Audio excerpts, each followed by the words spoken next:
now it looks like I am live. I can also see that my screens are a little bit off. So let me fix that.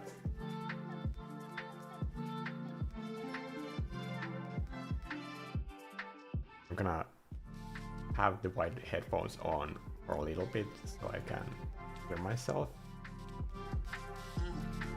But also, if there are any issues with sound, please let me know. Okay.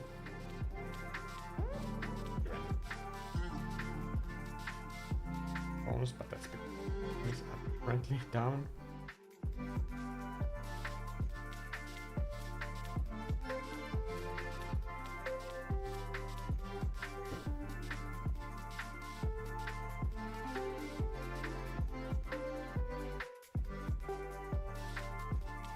That seems to be working at least.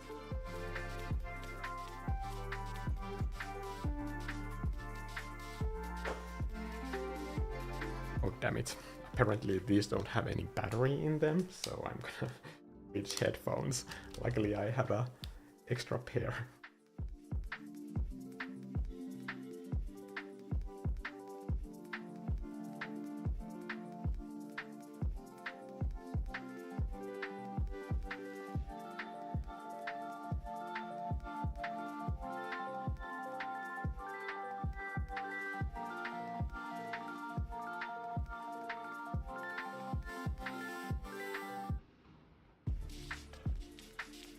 Okay, post my screen for a bit.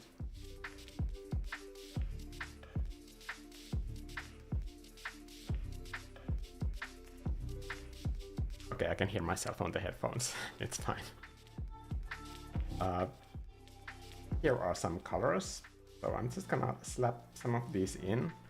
Obviously, I have tons of effort put into the sketch today, which is unlike,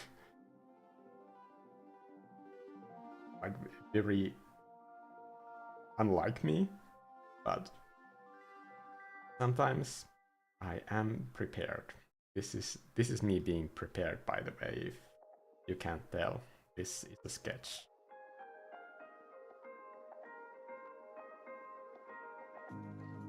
I did this on the screen and then this entire story came to me, and I thought that this story kind of needs a painting, so this is what we are doing. And I thought, since it's Easter, is it still Easter? I thought it's nice to do something that kind of respects the traditions of Easter, and that's what we are doing today. I did a whole deep dive of like how Easter came to be, and I want to do a painting sometime like about the, was it like Eostra, the goddess of fertility, that is like the entire origin of Easter, but this is not that painting, it's just like a generic fantasy thing that came to me when I thought about doing an egg.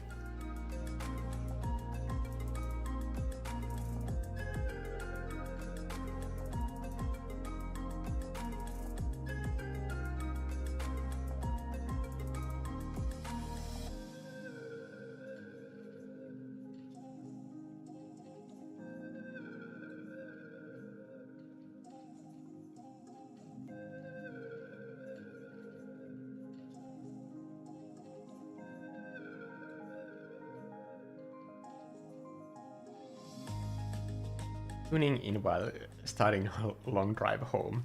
Tired, finished, Dad is saying.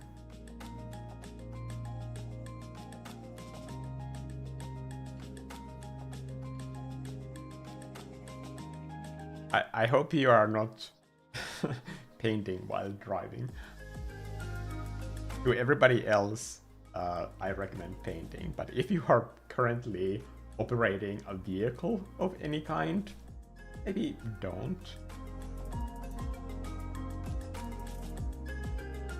I'm gonna do that on a separate layer, so this is gonna be the wall, and then this is going to be the egg. Let's just fill in a shape.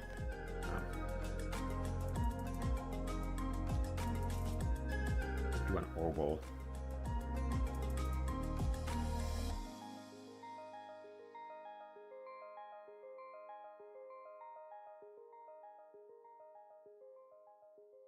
And then I'm going to use warp to patch it in here.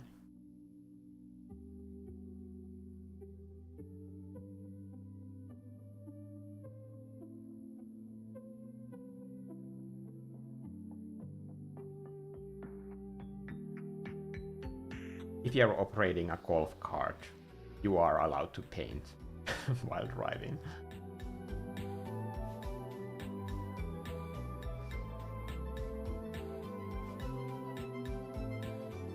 I'm just thinking about the risks, like, what are the risks? You run over some other golfers. Fine.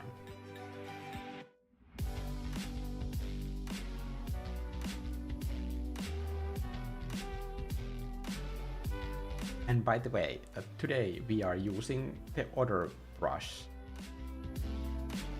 from Angramikko Oils, because we are going through all of these brushes in like somewhat of an order.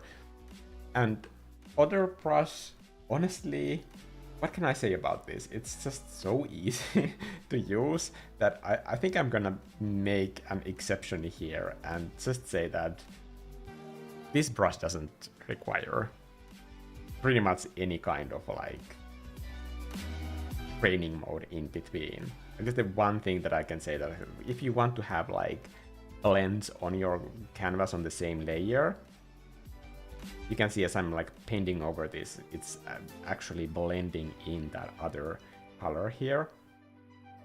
So for this effect to happen properly, you need to have those colors on the same layer. Otherwise, you are just doing opacity blends, which is different and more controlled. But this way, you just get way more of this like color nuance in your painting. Actually, I think I could just use the base builder here. We're gonna use the Other brush for the entire painting, but base builder is one of these sort of like beginning of a painting process where you can build tons of like different hue and color variety because you're color picking everywhere all the time. So this just creates a very easy base for that. I'm gonna switch the headphones off, but if you have any feedback on the sound levels, please let me know, because after I put on these other headphones, I won't be able to hear what the stream sounds like.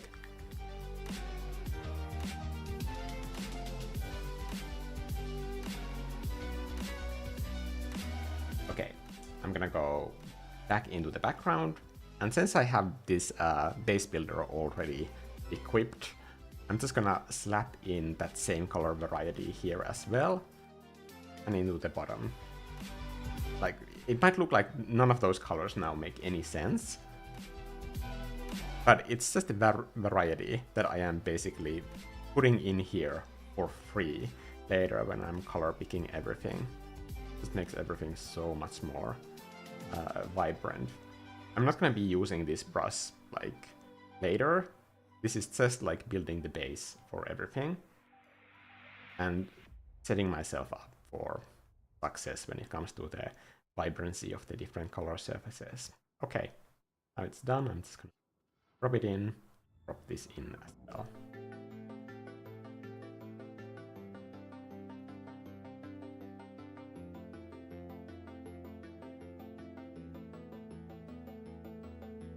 Then let's return to Other, which you can identify by the Other icon in the brush name. I added the icons so that the process would be like very easy to identify at a glance, but honestly I don't spend any time in the brush menu when I'm painting. Pretty much 95% of all of my paintings that I do, I just use one brush for the entire thing, and that's it. That way I don't have to keep learning the brush as I'm painting the painting. What time is it where you live? Now it's 6 p.m. here.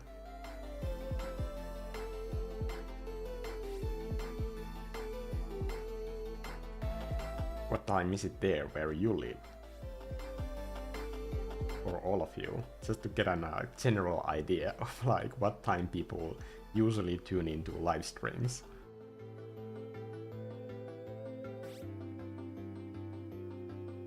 Or if this is a convenient time for you at all, like would it be like better if I live stream 2 hours earlier, 2 hours later? Just let me know in the chat. Even if I don't comment on it right away, I will be like reading through all of these. Right now I will be just focusing on this painting part of this painting.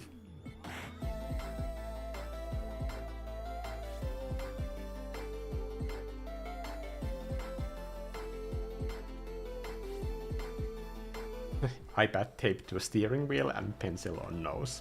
Yeah. Wide roads for that. Why do you use the bear emoji so often? I like bears. Why wouldn't I use the bear emoji? I mean, tired Finnish dad, just use the bear emoji.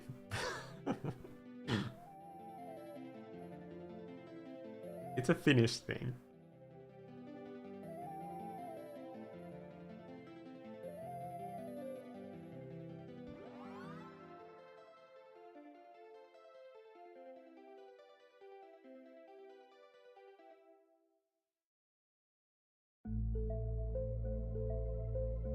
By the way, did you know that like Instagram actually did a study several years ago about the different captions and comments that people from all over the world do? And it turns out that Finnish people use emojis, like not just bear emojis, but all emojis in general, the most in the world. That's because like we don't want to be so aggressive with our communication.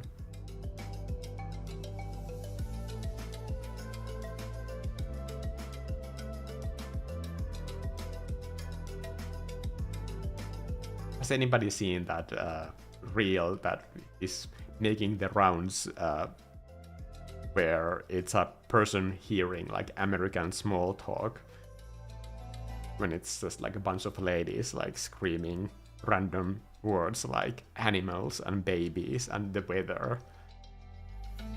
That would never happen with Finnish people in the table. It's like, why are you speaking so loud, and why are you bringing up these sort of like completely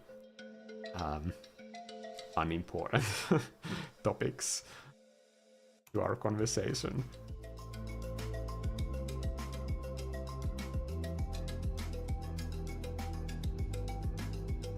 Not to make fun of small talk culture, but it's just something that I know personally I would like never turn into that kind of a person, even if I lived in the States for a really long time, because it's just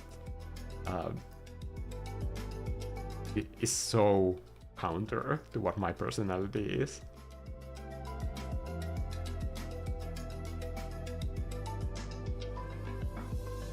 I'm the type of person that if I go into a party where people are drinking, I wanna find that like one lone person sitting at the bar, not talking to a group of people, and I just feel this sort of like social pressure that like I need to keep company to this one person that looks like an outsider, and I wanna talk to them about their deepest traumas within the next 5 minutes.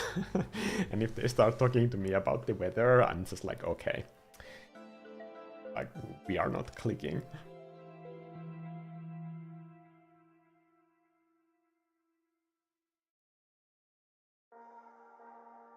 Whoop, wrong layer, abort. Okay.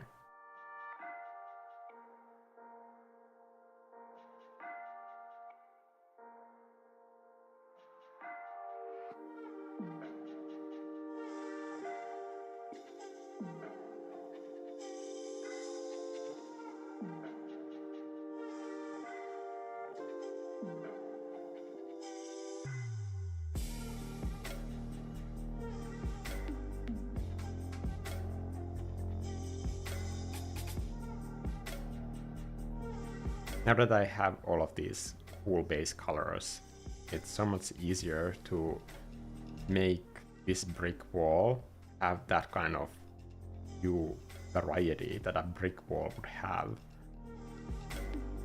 instead of just like battling uphill trying to get those hue shifts to happen between each brick.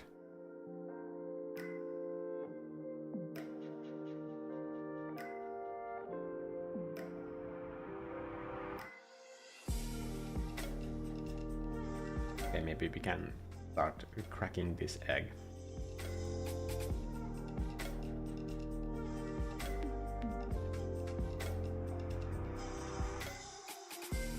So, welcome Dev to the Angry Mob. I hope that you join our current art assignment. The recent video that I published, there is a membership version of that video, and if you just skip to the end of the normal video part, there's a whole like membership section where I'm explaining the art assignment that is currently happening in the membership. And I also did a live stream like showing how I'm doing that assignment, and it's a painting that I'm still working on between these other things. Okay, completely lost my train of thought.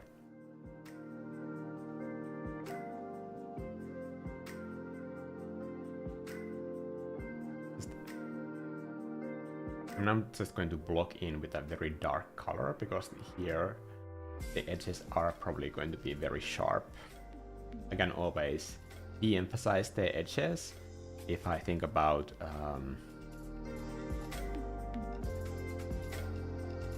the value contrast when the egg is turning towards shadow. Slap in a lot more of this.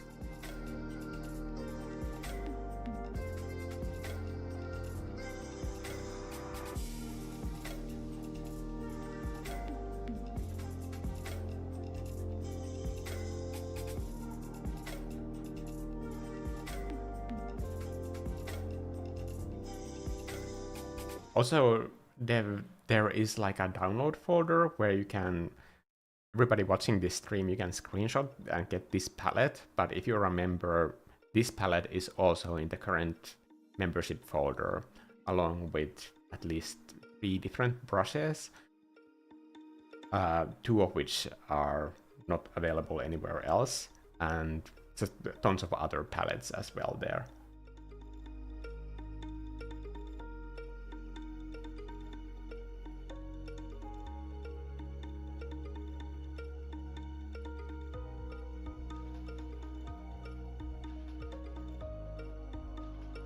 I do like how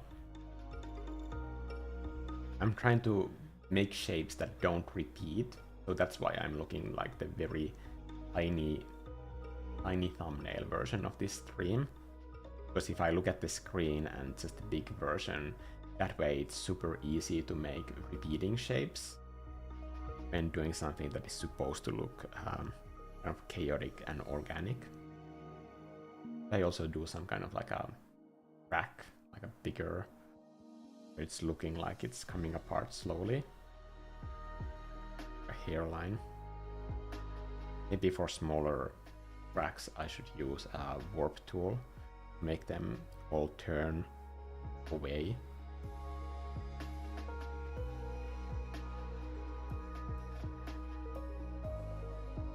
This entire black thing I can use as a mask.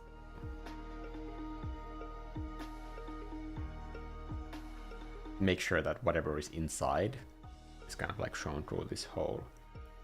In fact, should I just punch an actual hole into the egg? Maybe that would make more sense. I'm just gonna duplicate it first and then do a Gaussian blur to kind of soften the shading a bit. And then lower the opacity, set it as a clipping mask.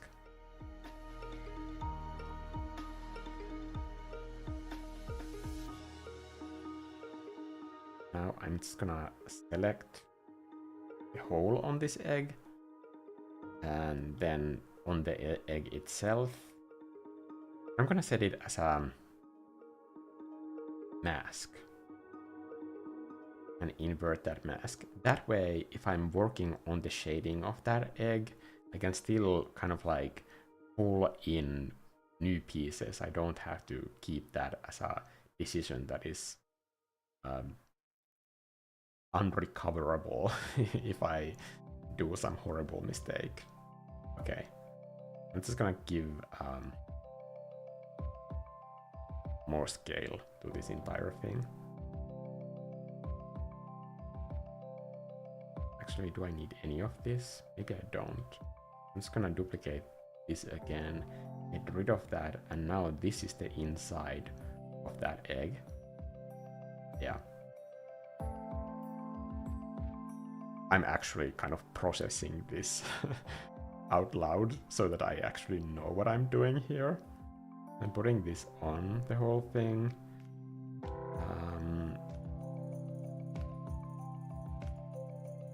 Now I'm just gonna put this on top so you can see what I'm doing. I'm going to invert all of this. So I get some kind of warm colors. I'm gonna crush the saturation first and then put the brightness down.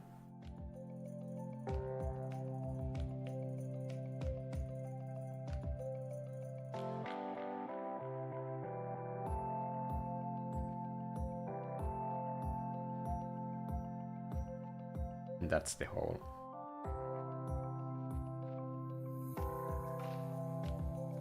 That layer weird? It is. What happened?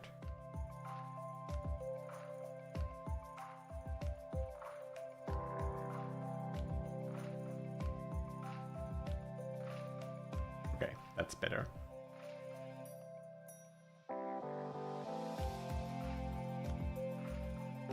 Somehow I feel like there should be a little bit more space underneath, so I'm gonna go into canvas.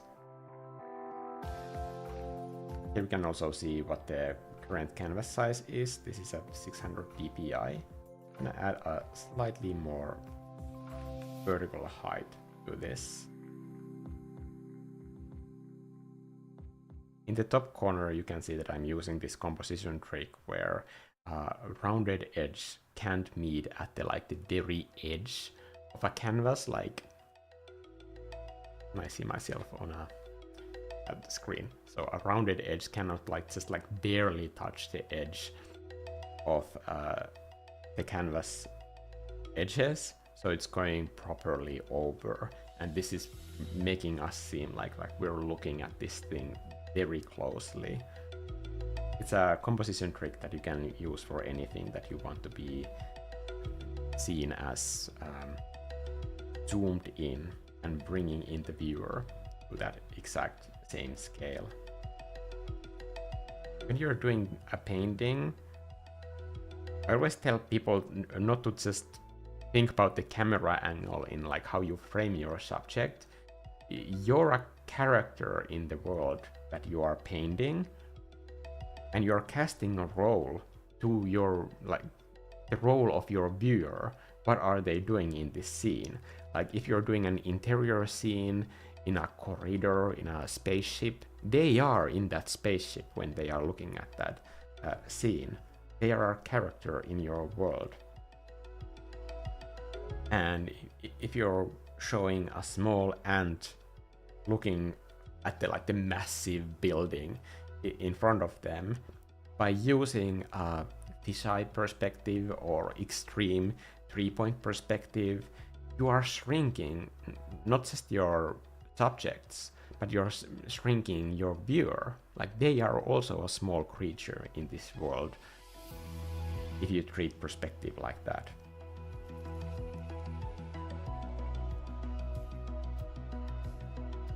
If you don't think about the role of your viewer, your entire painting can seem like it's just this showcase of random concept art idea that is lacking that emotional impact. And it's because you're not telling the viewer how they are supposed to be looking at it, how they're supposed to feel in that scene.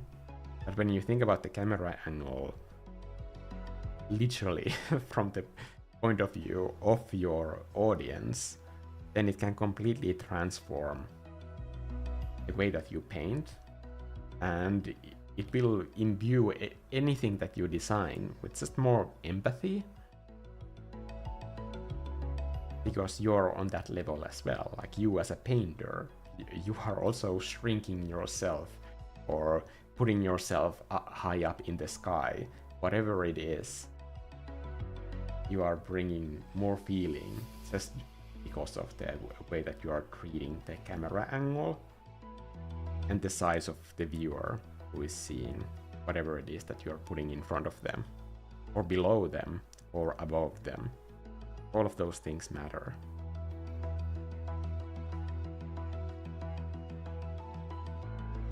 If it's a scary horror creature that you are designing, if we are looking up at that thing in a spaceship through a glass floor, it's putting us at a disadvantage compared to your creature design, and it's gonna just seem way more horrifying that way.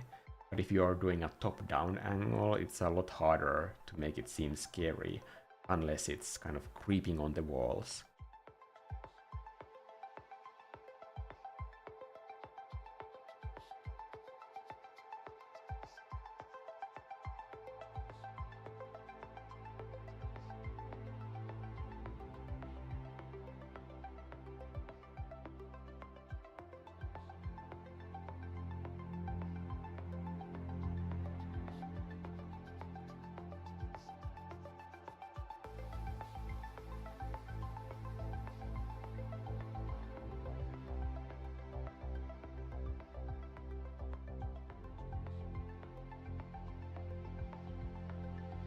What's your typical canvas size?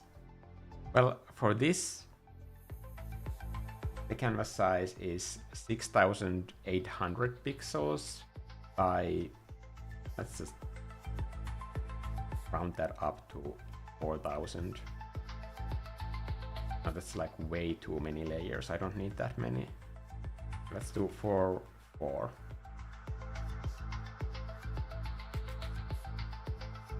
Even that's like way too much. Okay. I'm mostly thinking about like, how many layers do I need for this subject? And then I try to count at least 3 layers extra on whatever I'm thinking. That leaves me a little bit more wiggle room. But that's because I'm very used to layer management. So for you, if you're new to like layer management in general, I recommend like just having a little bit more layers extra. Maybe like even 30 layers extra than what you think you might need. Seems completely good rule of thumb to use.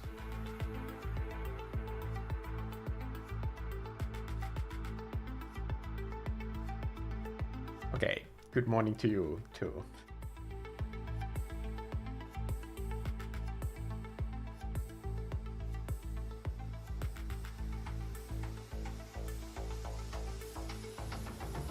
Dev Brown, or is it Brown, or is it just BRWN, who said about the brushes, the 2 new brushes that are in the membership downloads, they go really well with these oil painting brushes. What am I doing? Brick wall, okay.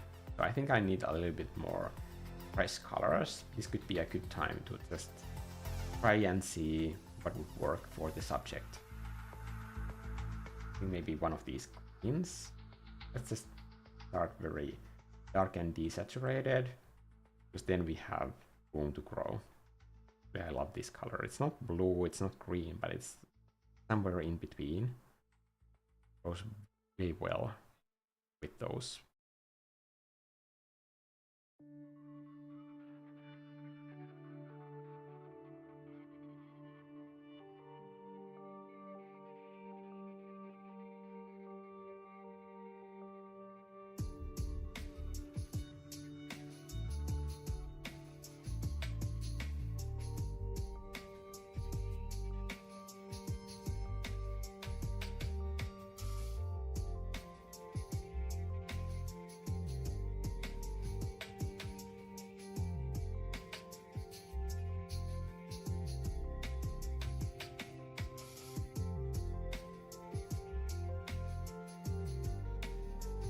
when you're studying art, there's a point that comes to everybody where you suddenly realize that these sort of like very mixed together broken colors suddenly start looking like really good. Like when you have a sort of like brown mixed blue with like brown mixed green on your painting. I think especially if you're doing oil painting, it feels like, yes, these look like super good colors. And it's kind of a sign that your way of reading light and color is sort of evolving past that sort of like just gonna go for the brightest, most saturated candy colors right away, because you can get there, but if you leave yourself like enough wiggle room, it's just gonna be so much more fun to paint. And also you learn to appreciate these sort of like more subtle hue shifts at the same time. I'm now looking at this blob like I'm trying to light it.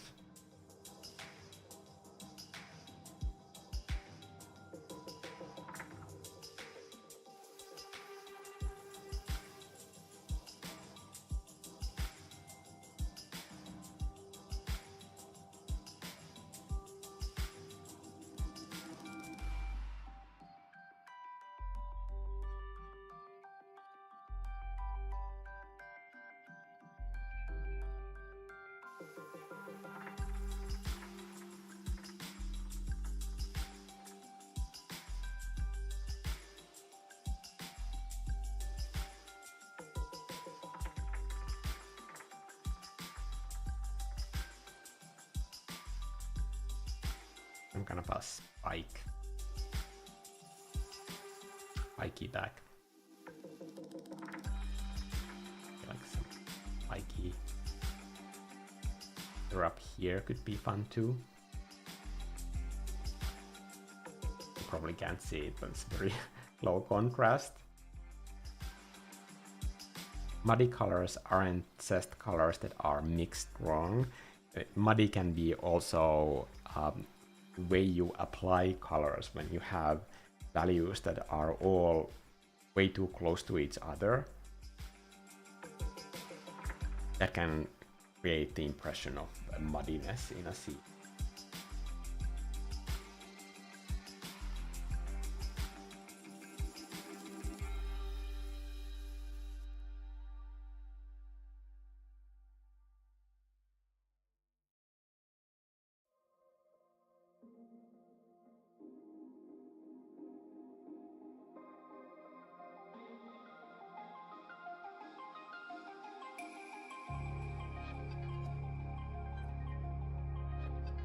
Trying to think of like a light color that could work well here. But first I need to put in some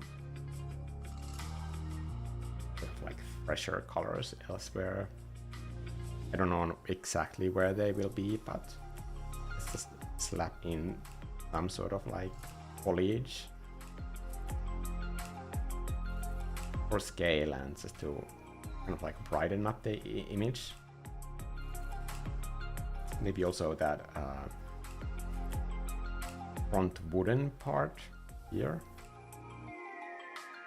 Maybe it's not just about saturation, but maybe something like lighter in value that can then interact with the shadows. So if this has a lighter value, and then those pieces of foliage, is this layer locked? Unlock it. Now, if this is interacting with those green plants, then I can cast shadows that are sharp and kind of communicate the vibe and scale of the scene. So that's a visual opportunity that I think is going to be useful here.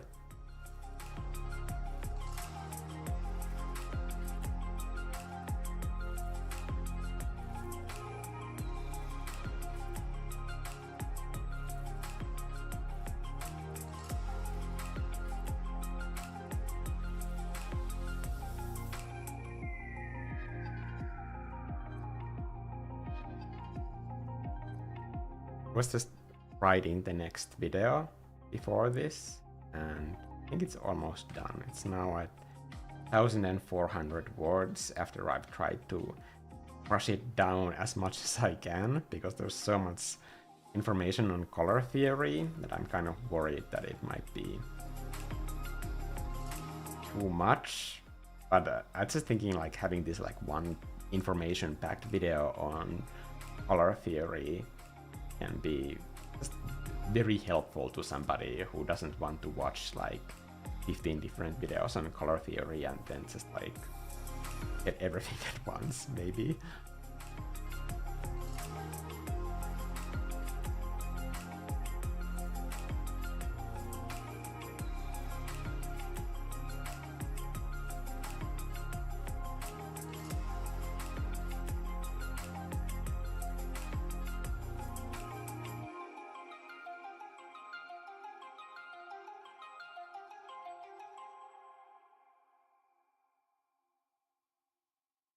I think some kind of ears could be fun.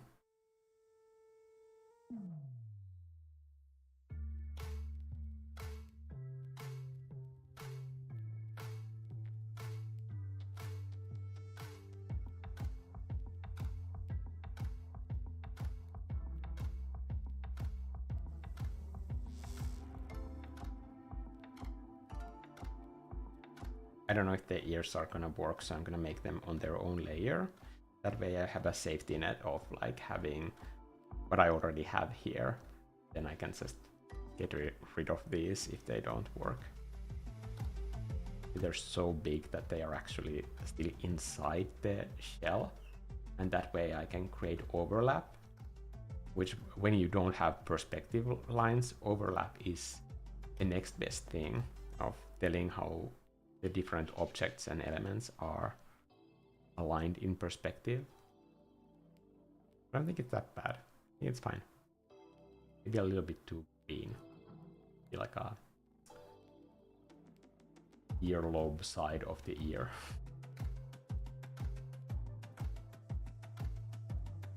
I'm gonna check my palette if I have anything that I could use for that.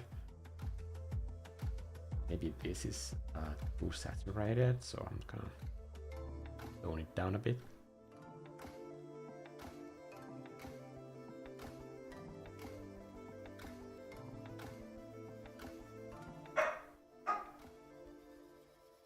Sorry about Vivi. He's having emotions and opinions.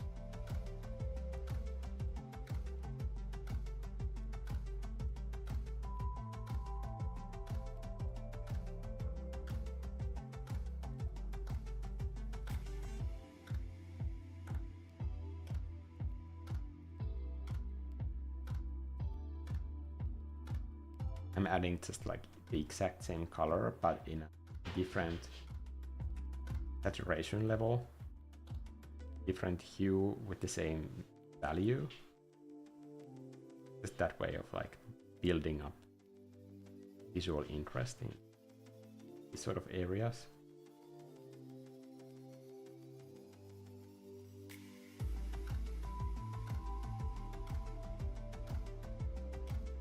You can't really tell if it works or not unless you just try it. These sort of hue changes are sometimes so small that you can't really see it, and there's not enough value difference.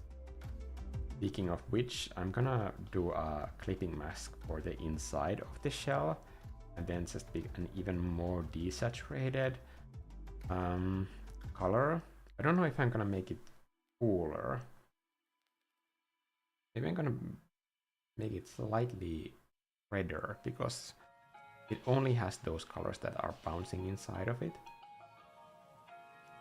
Just tap it in here and see if it kind of carves out the silhouette a little bit better. You can always add like a glow to this later.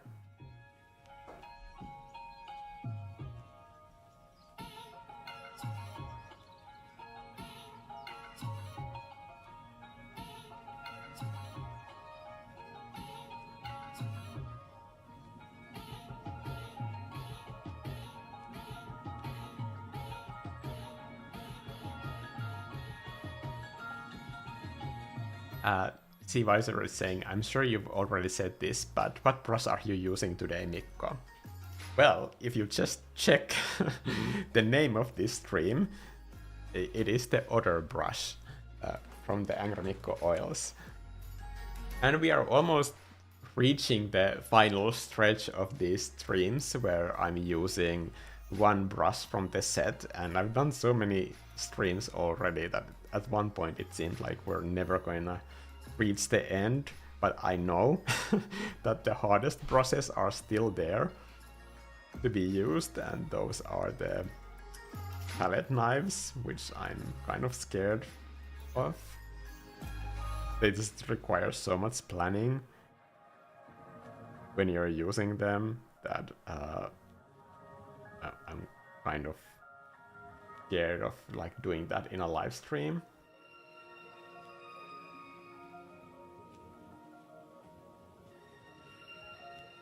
I've only used them once in a live stream. I've used them otherwise by myself. But when I was doing live stream for membership at one time where I painted that dog, and also for that shape language theory, the entire lecture that is available on the membership, it also has palette knife used there in the example images, because I made so many example paintings for that entire shape language talk. Crazy.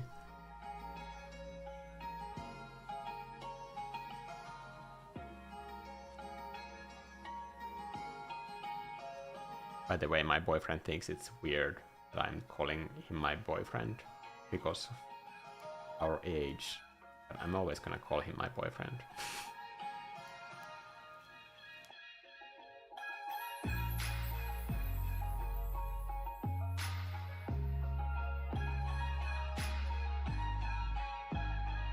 What's the alternative? Like man friend?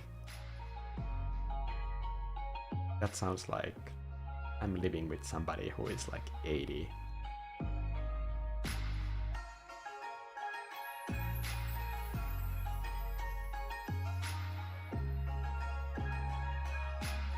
This is not round enough, but maybe shading will make it rounder. I'm just gonna do like another one here. Try to get it more chubby this time, because it also has foreshortening towards the camera. I'm gonna do maybe 3 different claws.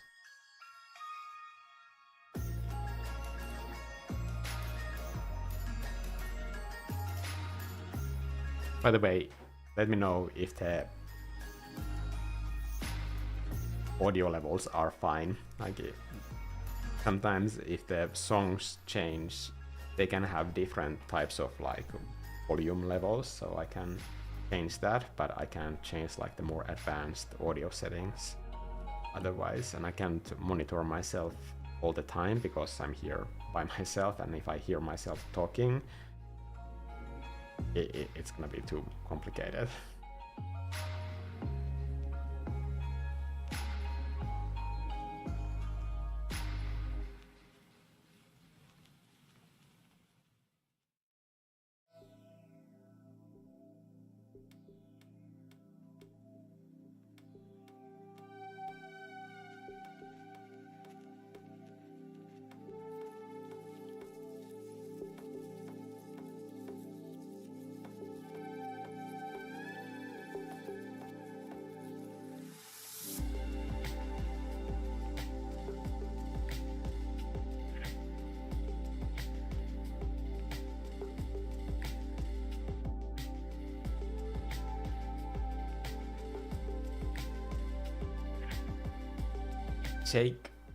Jake Nameson is saying, now I'm imagining the untitled goose holding a palette knife. Peace was a different option. Yeah, I played that game, by the way. Amazing art style. Really. Also, if you are not into video games, just checking the release trailer, for example, for Untitled Goose Game, it has such a beautiful music and editing that like you can just enjoy the trailer. It's hilarious. And it just has this piano music, no voiceover narration. Great.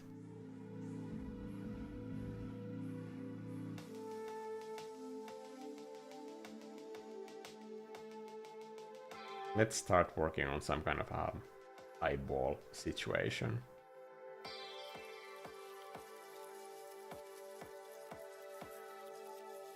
Maybe like the base of the eyeball first.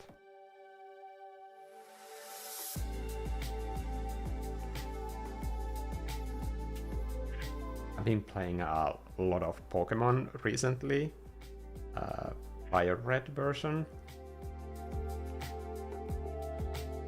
I wanna have that sort of like Bulbasaur eye shape.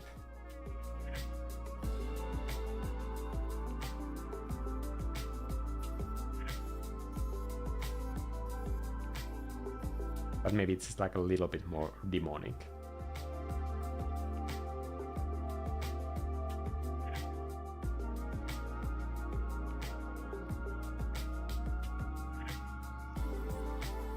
Bulging out a little bit. And then iris on a clipping mask. There's some kind of a dark color. Let's just pick something.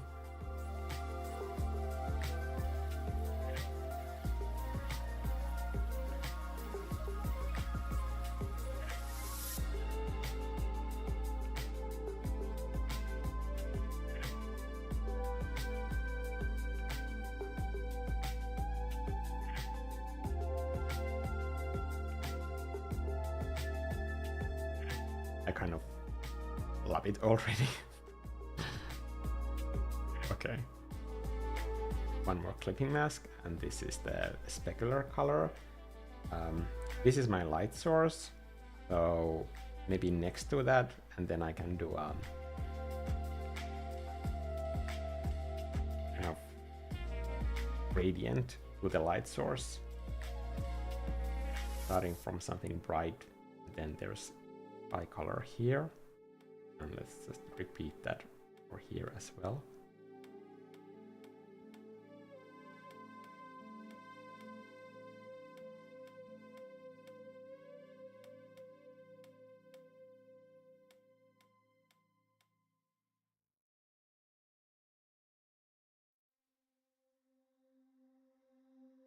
Then if I use eraser, I already set the eraser to be the same brush as my painting brush, the same other brush.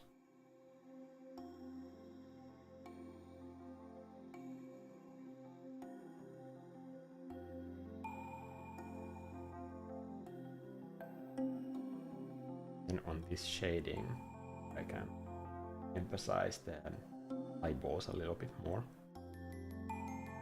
Let's just drop that in because I don't need the layers that much.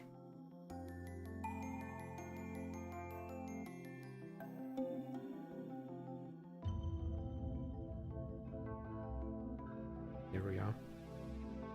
Make the frame be smaller in opacity because these things serve a purpose to a point, but after the construction lines are already kind of informing my silhouette, to me that they sort of like get in the way really easily.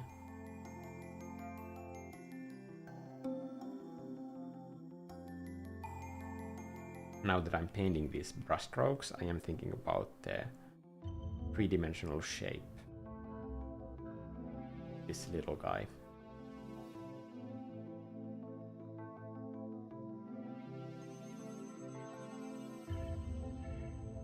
Thanks for letting me know about the audio.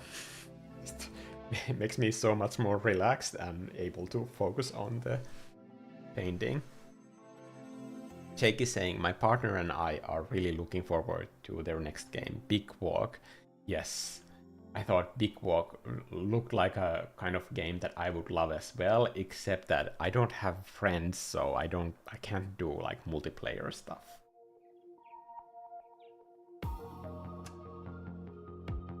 Except my other man is a gamer, so I could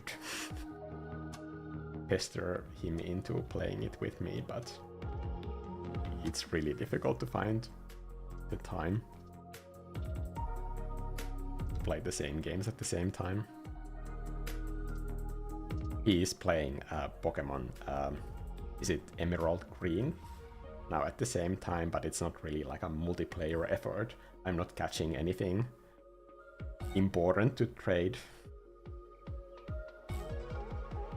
In fact, I'm kind of lost. I was surprised like how unlinear the first Pokemon game was.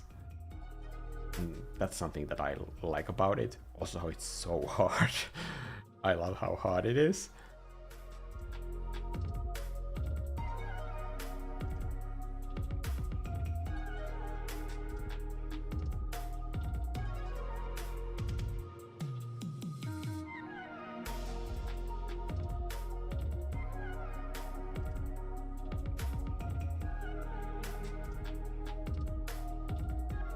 I guess when I'm playing a game, it's like mostly it's just to relax by myself. Like I only play games like right before going to bed, which is just like minutes, because I fall asleep like a robot, honestly, in just a few minutes.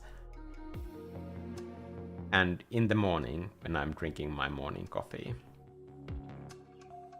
But recently during mornings, I've been doing Instagram Reels on the Edits app. And that makes me feel like less guilty about drinking so much coffee, and it makes me feel somewhat productive about promoting my art.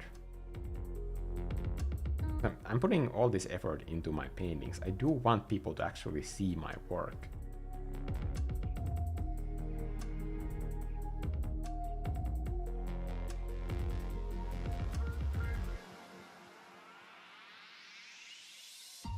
It looks fine. I'm gonna add a skylight color to those eyeballs. Something around this range.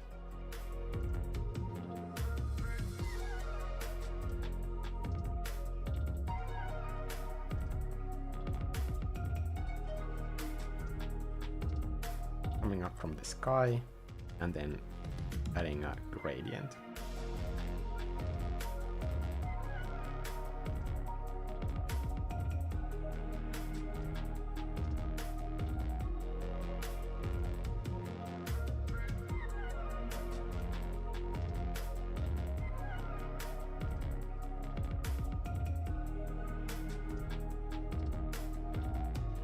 It looks a little bit softer.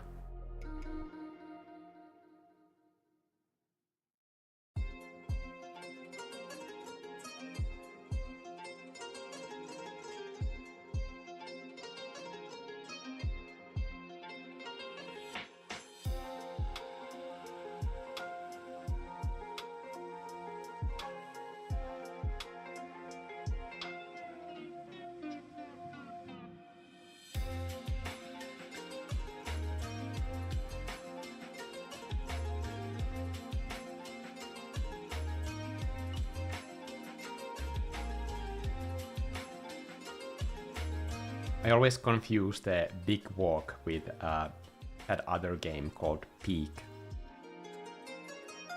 which apparently is also a multiplayer game, but you can play it by yourself, which apparently is harder, but still, that also sounds like the kind of game that I would enjoy. Like any game about climbing inherently is somehow intriguing to me, because I'm afraid of heights, and the idea of like climbing and that being the main challenge sounds super fun.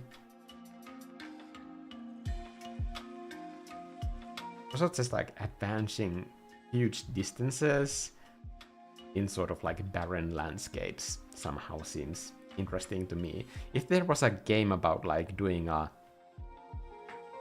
massive hike through a desert, I would probably be the only person that would be excited to play something like that.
I wanted to try kind of brighter colors than other paintings that I've been doing recently, just so that there would also be more variety in the palettes that I'm able to offer to the members on the channel. Here on the nose I'm using more vertical brush strokes to describe how the shape is turning here.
My cat called me when the painting was a cracked egg with two shapes inside.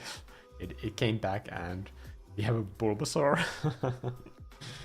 Not quite. A small dragon.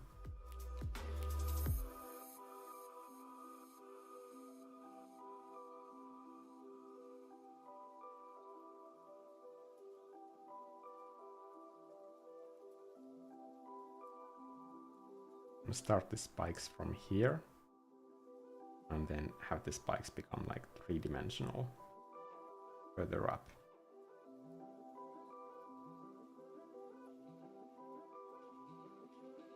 Use the same colors, but maybe like a cooler version of those.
Then maybe this green color could also be reflected on the lower part of the darker irises.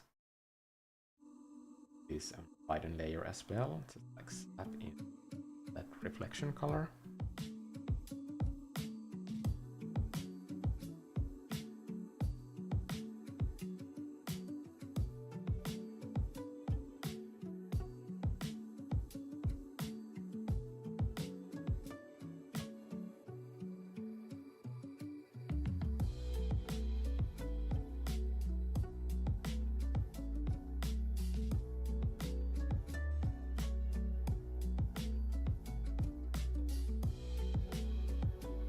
And I think I'm gonna contrast this warmer light on the face with some cooler light coming from above. I combined those lighten layer clipping masks on the irises on the eyes because they were on top of each other, and when you have the same blending mode, you can merge those sort of like blending mode layers. But I wouldn't be able to like merge everything on those clipping masks because they are separate different blending modes. I would only be able to merge them downwards, like each clipping mask at a time in that order. So when merging a packet like this, where we have the base and then these different clipping masks, then the merging order would be this first, then this, and then this on top of that. Not the other way around. Or alternatively, you can merge everything at once and just pinch this together with the base layer. That's also a possibility. But you can't start from here, because then it will turn this into a lighten mode layer.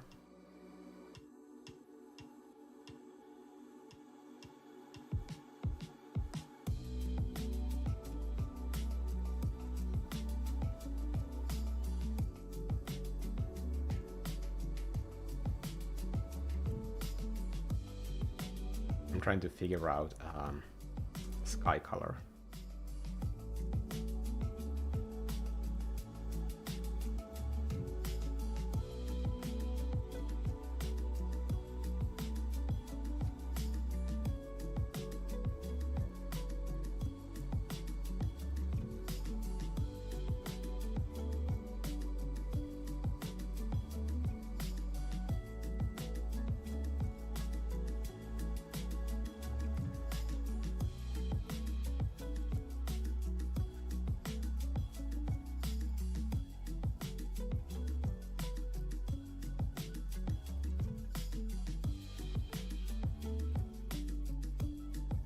Then I should have some kind of like eggshell parts that are also kind of like folded out, but still hanging on to the main egg, I guess.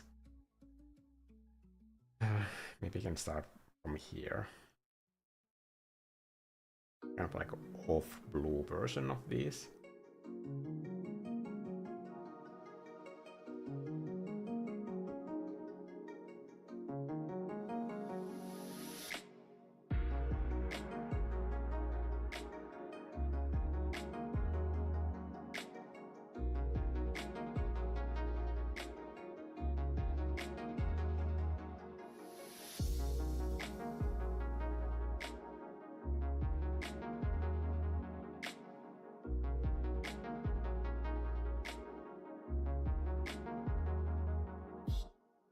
There's just like one big piece in here.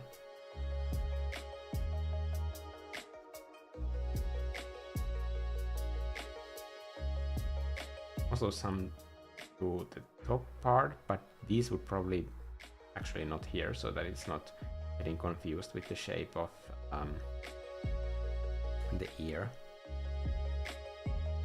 These would probably be smaller, because gravity hasn't pulled them down, or they are not hanging down.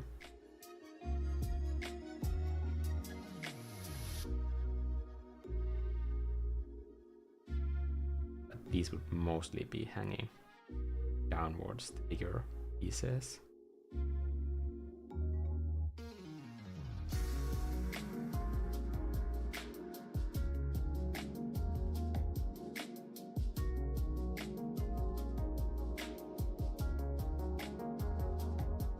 trying to also think that kind of what direction of these pieces could cast interesting shadows and add more layers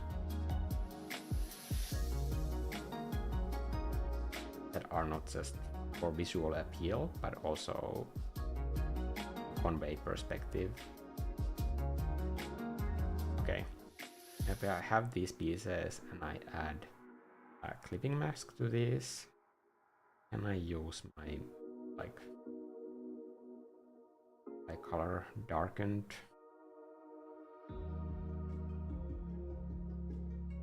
The first way of blending this in.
Try to think about the edge of these shells. It will probably be very thick.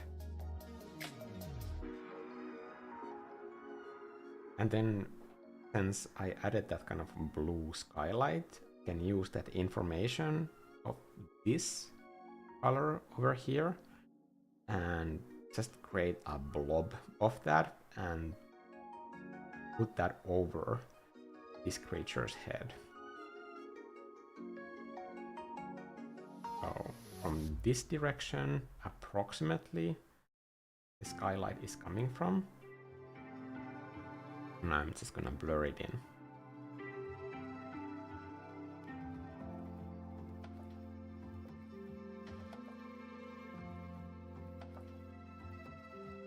Lift it up.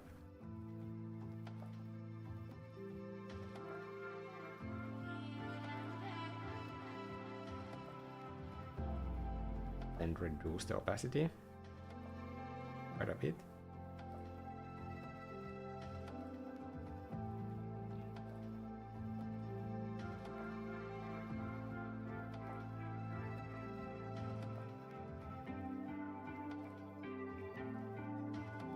I think I'm happy with the ears, so I'm gonna commit them to the main body shape.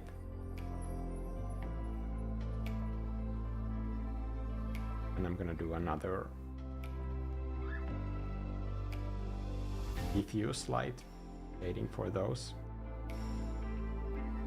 Kind of weld them into the main body shape.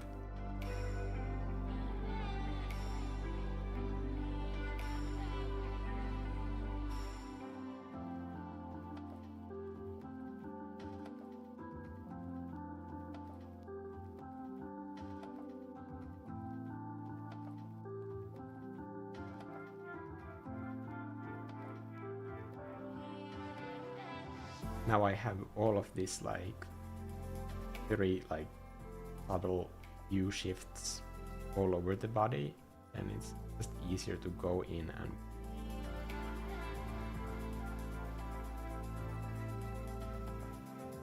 the way that it kind of falls on the body.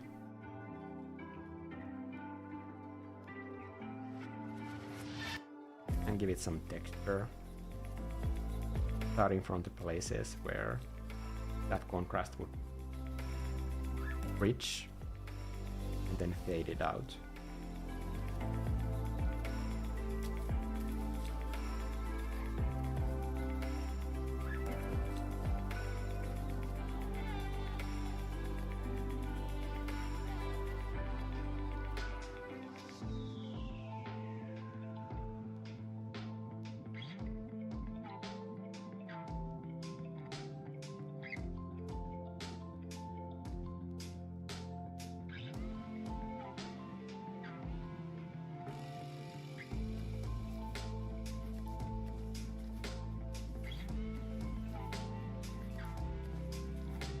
we just see the skin of the dragon, so I can't really use stylization of fur, but I can place these sort of spikes in a way that kind of reads the same way as a cute fur would look like here.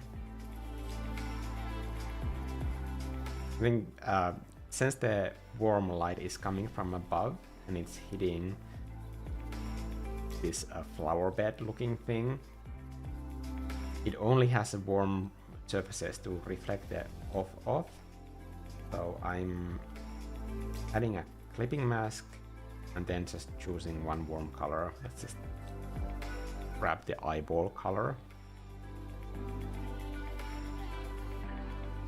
and adding it as a bounce light.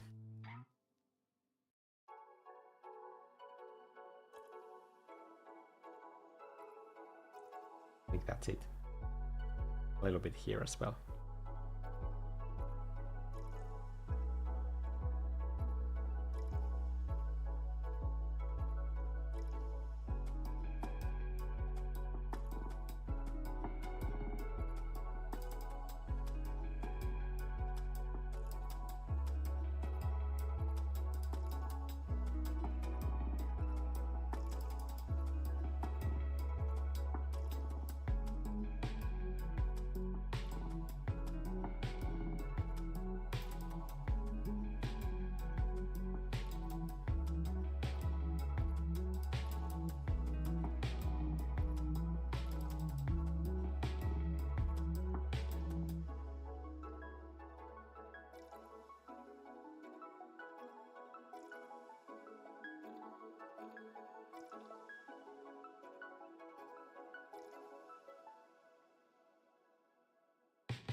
This would have taken me hours to get to this point. Well, I did have those sort of like initial circles show. I don't know if you can see them on the stream that well. I can put them on a higher opacity, but like for me it's very easy to kind of see these lines, even if they might seem like they are very low contrast, but you can see that the eyes are aligned on those lines. So I'm just following those lines. It's a very basic sort of like round shape on top of another round shape.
Sorry that I'm zooming in so much, it's just that the subject of my painting is so small in the entire piece.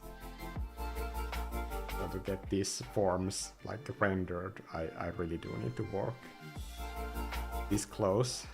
Lately I've been kind of getting better at like zooming out when I'm doing live streams, just so that it's easier to see what I'm doing, but I literally can't see myself what I'm doing if I don't zoom in here.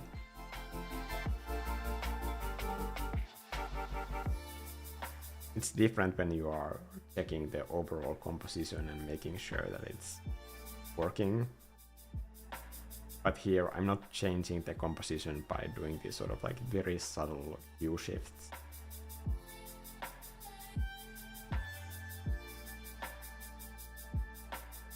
There are a few lines that are really bothering me, and it's these lines.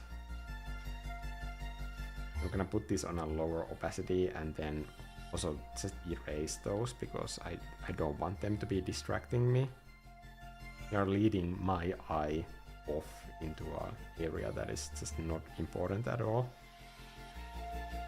Also these. I know that I'm not gonna need those construction lines for anything. Same for these overlapping lines over here. Definitely not gonna need this for anything. I already have the arc of that back, so I can get rid of all of this. Yeah.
I think I need to commit to the shape of the egg at this point.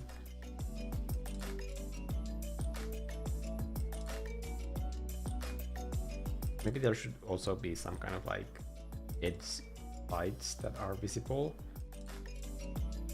For that I could mix this color with the edge color here. Then just color mix between them and try to see if this works.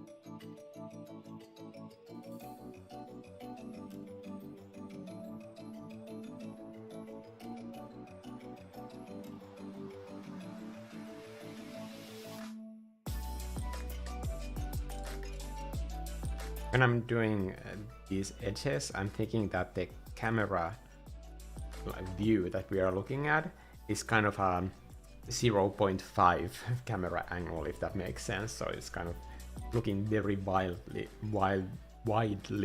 in every single direction. So it's not like a narrow focus type of lens. And that makes you as a viewer kind of small as well.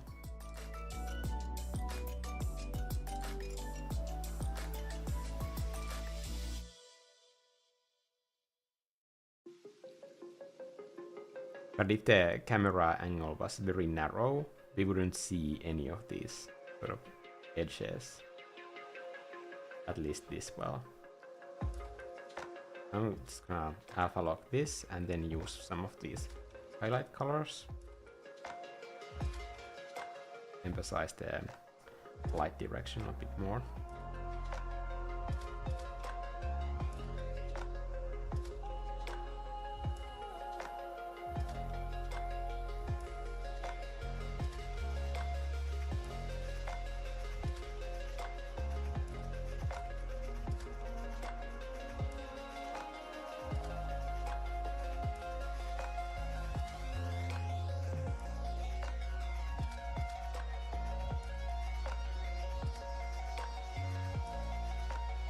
When you're trying to make a shadow version of blue, the natural instinct is to desaturate it and then do a darker version of it towards to whatever your shadow color is with the hue shift. But when you're doing that desaturation part, remember that with blue color specifically, you can't just go into a hue cube and do your normal diagonal desaturate and lower the value, because the home of the blue color is very dark. It's not here or it's not here. It's just like the base value of every single color has a different value. And if you're darkening an already like inherently very dark value color, you can easily end up making it more saturated, even though you thought that you are already making it more desaturated by darkening it and going towards this direction. So just be aware of like what is the home natural saturation level of the color in its most like saturated form when making those sort of adjustments.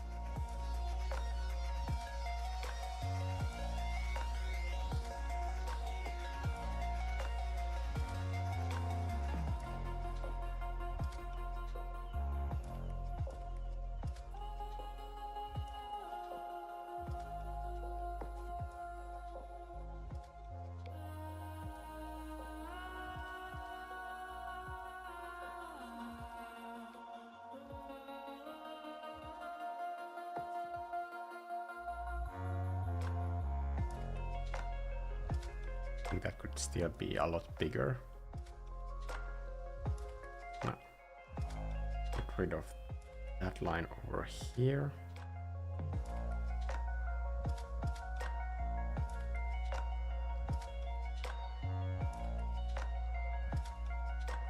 And then now that I have the base for the shape, I'm just gonna feel out how I can have that sort of like natural poopiness.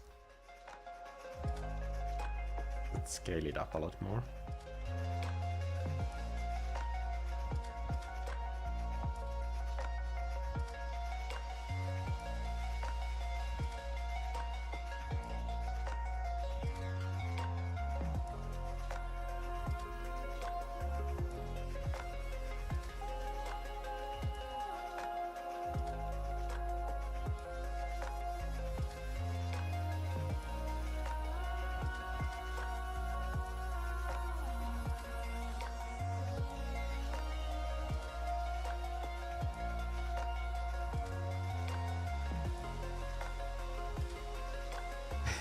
I really should be doing other productive things.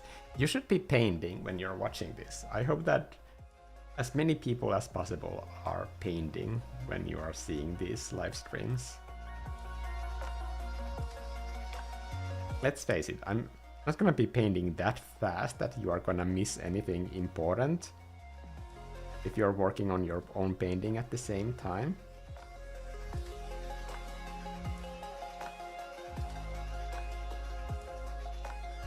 And then it can be like a work session instead of a form of non-productiveness.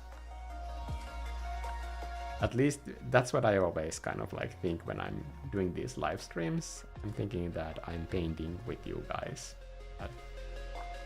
At least somebody out there is watching this and they are doing art at the same time.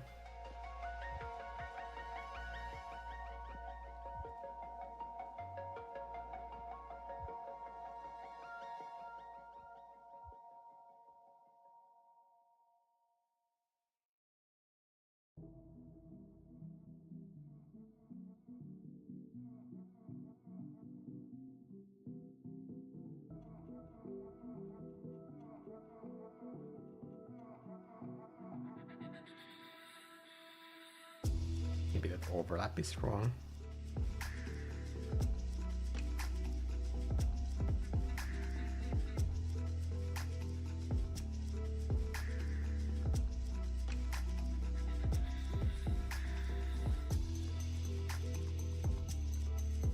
I have so many videos to catch up now with the membership. Yes. So on the membership there are like tons and tons of art tutorials, color assignments, like especially if you want to learn color theory, there are practical color theory sessions where I'm not just explaining an assignment, I'm also doing the assignment with you. But I recommend doing like especially all the color theory assignments. They are super helpful. And I'm not saying this just because I'm like saying that those live streams are that awesome, but like I know that that exercise, all of those exercises that I have done on color theory on the membership, I did them on the membership because I know from teaching concept art that they work.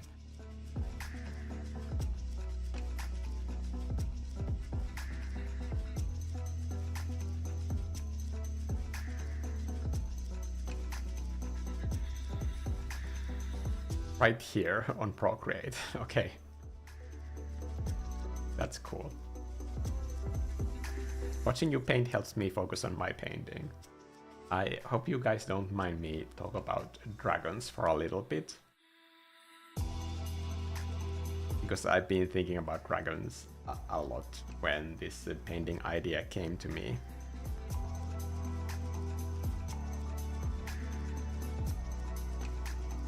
I don't think art should have so much to do with productivity unless it is your job. Well, it is my job, so that's how I see it.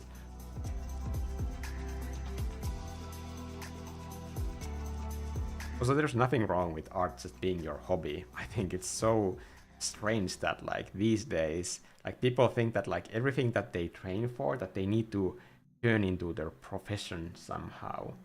Like, back when I was young, people would just have hobbies, like even sports hobbies with like absolutely no intention of like being competitive in a sport later in life. Like, people would just do things because they wanted to get good at them and they enjoyed doing those things. I think in current society, that is less of a thing. Like even with like kids and sports, it's like even young kids are already thinking that like, am I going to be going to like the national competitions somewhere down the line if I start practicing it? That to me seems like so insane.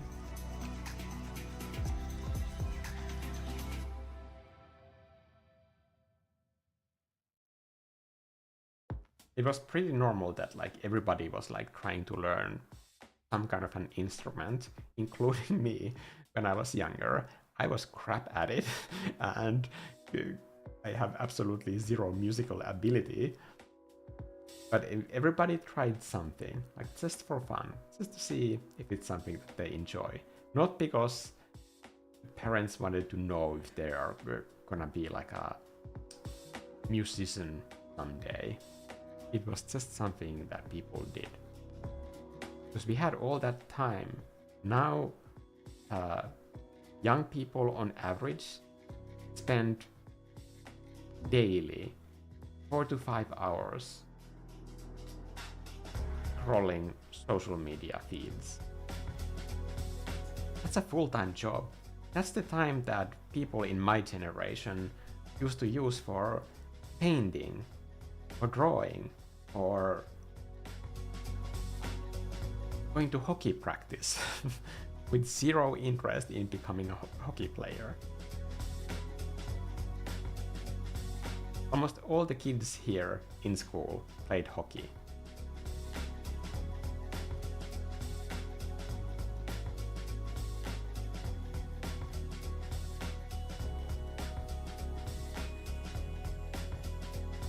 This is fully turning into an old man is like yelling at the clouds kind of a thing.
Algorithm God sent you to me, new follow.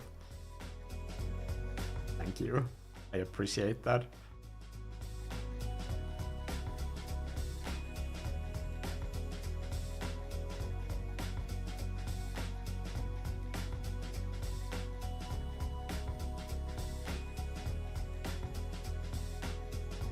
Mist is saying, I'm pretty tired of the hustle culture. It takes the fun out of things that are supposed to be fun. Yes, I agree.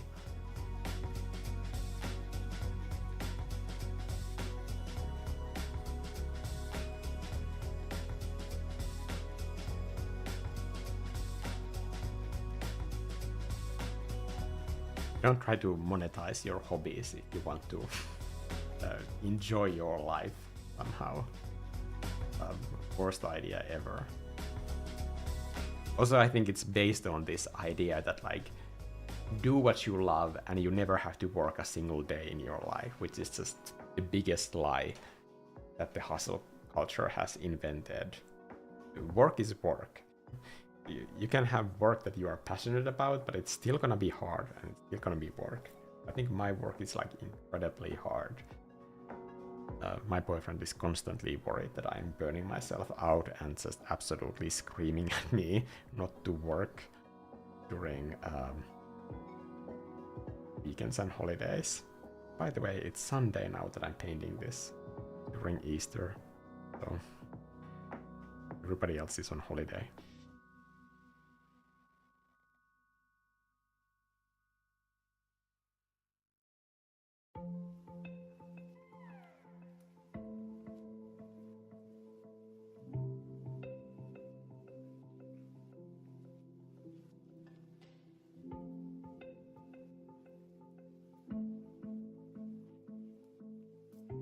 It's hard to be an artist and sit down, but I'm also into sports and being outside. It's always a challenge for me.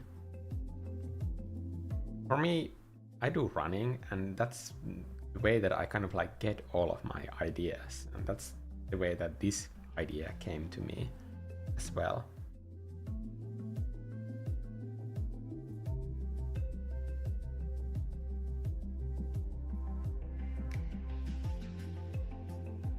So long ago, there was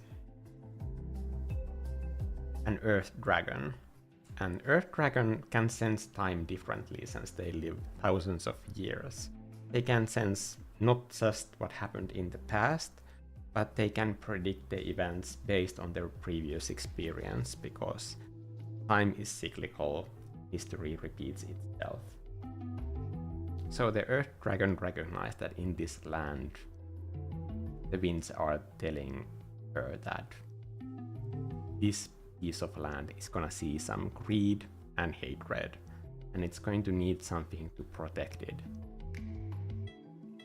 So the earth dragon laid down this magical egg that is imbued with all of her essence, because she can't be everywhere all at once. And the way that dragon eggs incubate, like, it takes hundreds of years. So for centuries the egg just laid there until eventually humans found it.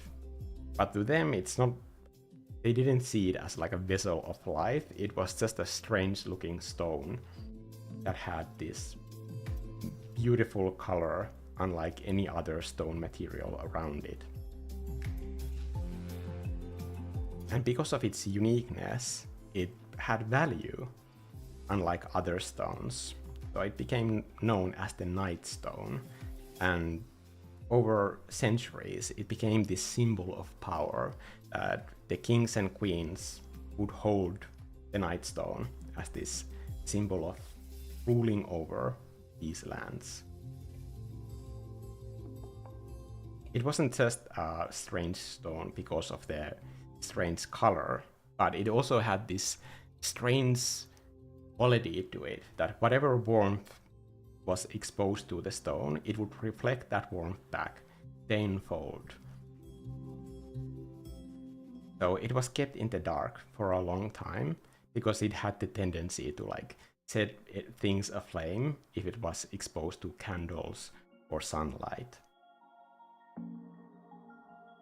But because rare things have value to humans, eventually looters started plotting, taking over the castle and stealing the egg.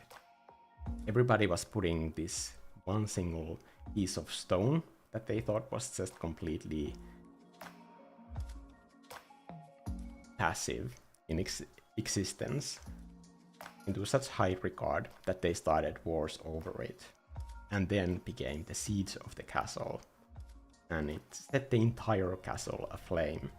And as the castle was breached by the siege, they needed several men to carry this tiny little stone, because not only was it reflecting all the heat, making it really hard to carry, but it also had a strange weight that seemed a lot harder than the size would indicate. And as the flames kind of got hold of the tapestries of the entire castle, they couldn't carry it any longer because the stone became too hot, and the egg fell down and got lost in the fires of the castle that burned down everything, not just the castle, but the entire village nearby. And the looters and the defenders of the castle, everybody needed to leave the entire grounds. And it wasn't just a normal fire, the fires lasted for weeks and weeks. So they scorched the entire earth, and the egg got lost in time because humans started to view the entire land as cursed. But it was just this egg radiating the heat of the flames into its surroundings. And there it was, for ages and ages, just absorbing the heat of the sunlight through this garden brick wall, still burned by the flames. And as I said, it takes ages for these eggs to hatch. So this warmth was slowly seeping into the egg and when it's hatching, it's the only thing left, this one burnt brick wall. That is a reminder of the humans that this dragon will never see, because they don't even remember the previous value that this stone that they thought had such great value. And now the land is completely rid of humans, and this dragon is waking up to this new lush world that is now its duty to protect. And that's the story of this dragon. And that's why these colors are what they are. And this is the story that came to me when I was out running 14 kilometers today. And I thought, that's the painting that I obviously need to be doing.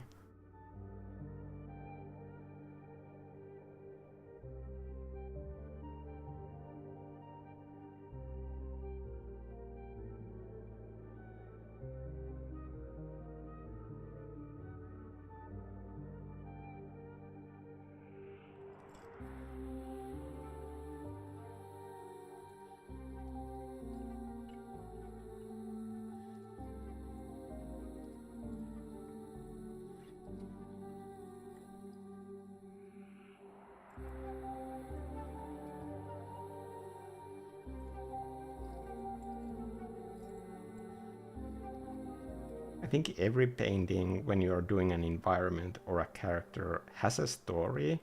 It's just about looking at the details and listening what they are. And I think if you kind of like lean into learning about the story and the world of your painting, and feels so much more motivating to work on it, even if it's detailed and takes a long time, because you know the purpose, and then you're already like so much more committed to the world, and then all the stories kind of carry your own personal values. And when you can put that into the painting, it becomes way more than just a picture. It becomes like more of an expression of yourself, and that's unique to you. And it's not something that a ChatGPT prompt can suddenly replace.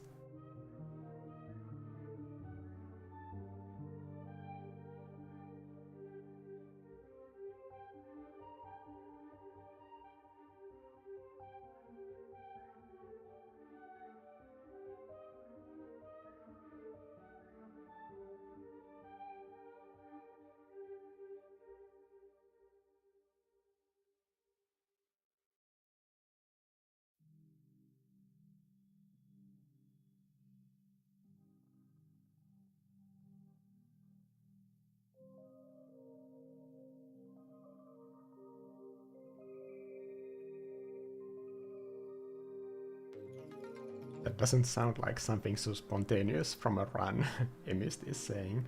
Well, like when I'm running, if I'm not listening to music, or when I'm listening to music, like then that happens as well.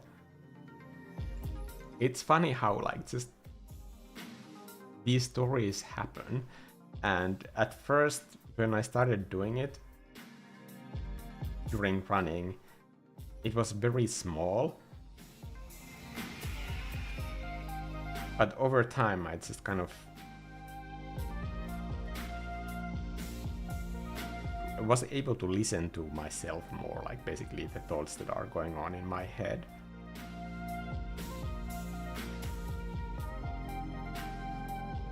And they are sort of more organized now. And I'm more willing to say yes to the ideas when they come to me.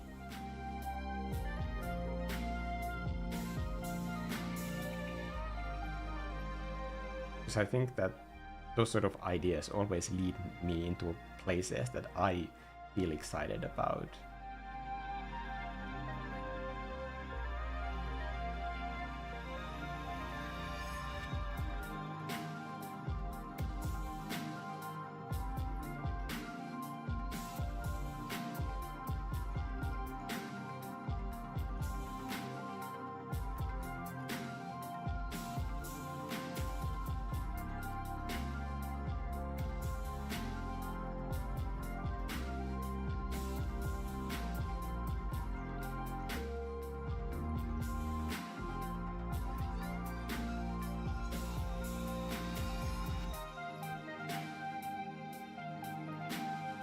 I don't think there are enough happy stories about like all humans getting burned alive.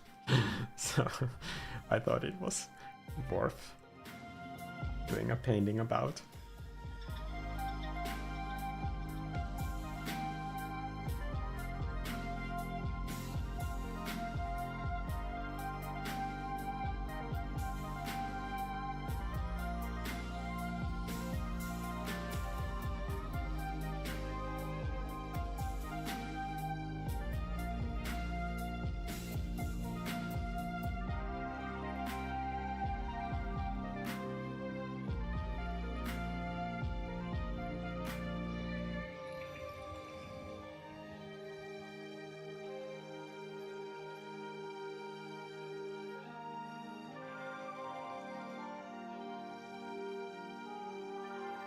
Have a wonderful day, Devicer, as well.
I wanted this pattern to be almost like spirals, kind of like looping organic, same shape repeating, same way that history is repeating, like a vortex of time.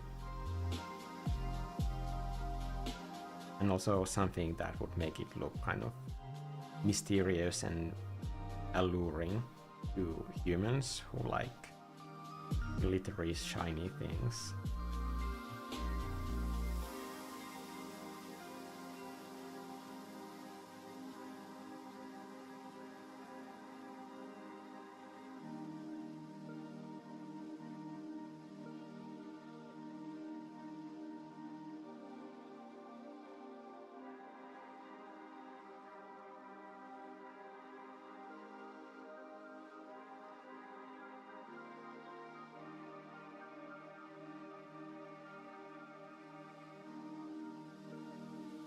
I think this area could also have a little bit more darker shadow here.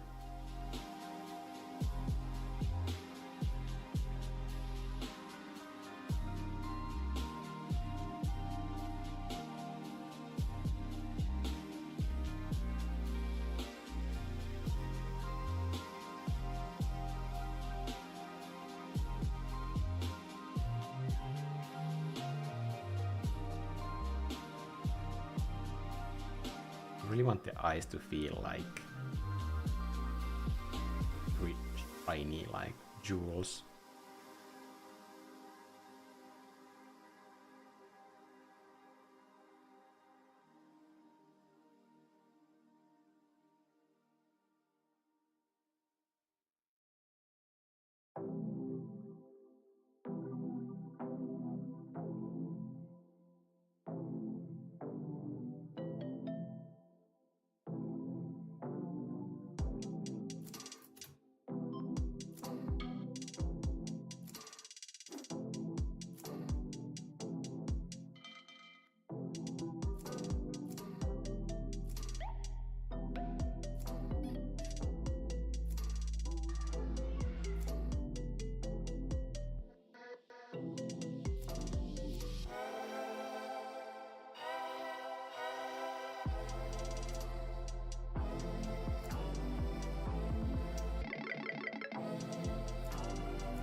And maybe like picking up some colors from the garden be shining here as the thing that this newborn is sort of like fixated by.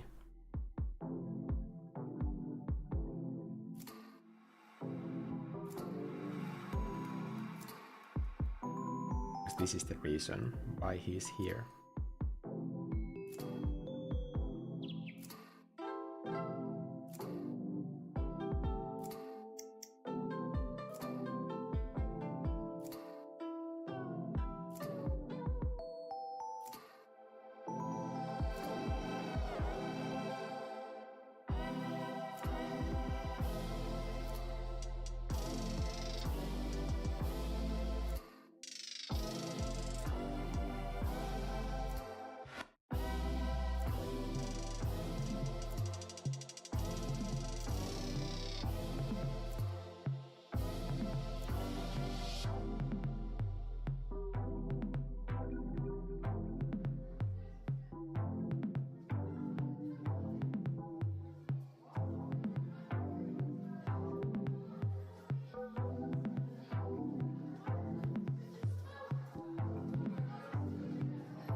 Lost 22 is saying, putting the tablet down and drawing or painting on paper, there is no delete button or reverse button, makes for happy accidents and makes your brain problem solve.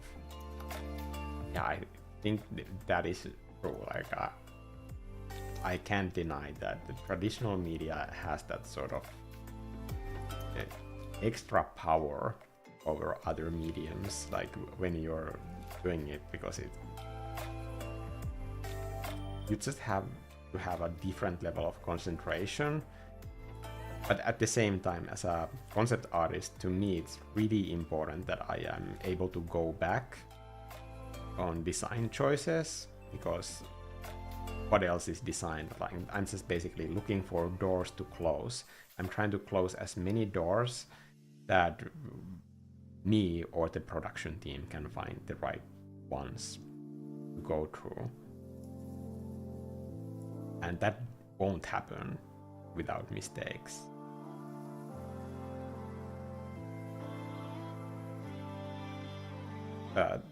If I'm, for example, doing an oil painting, a mistake can be something that changes the entire painting to something completely different. Have to kind of roll with it, which can be fun as well. And it's, to me, it's very exciting to kind of discover the idea as I am working on the piece.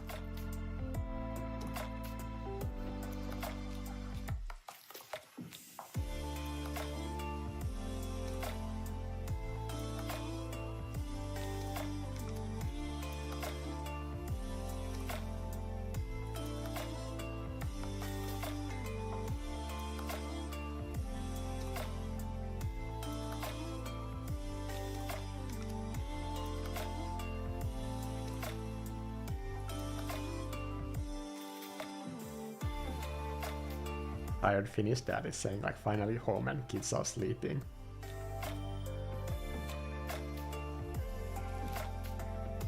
I can't literally imagine what that must be like.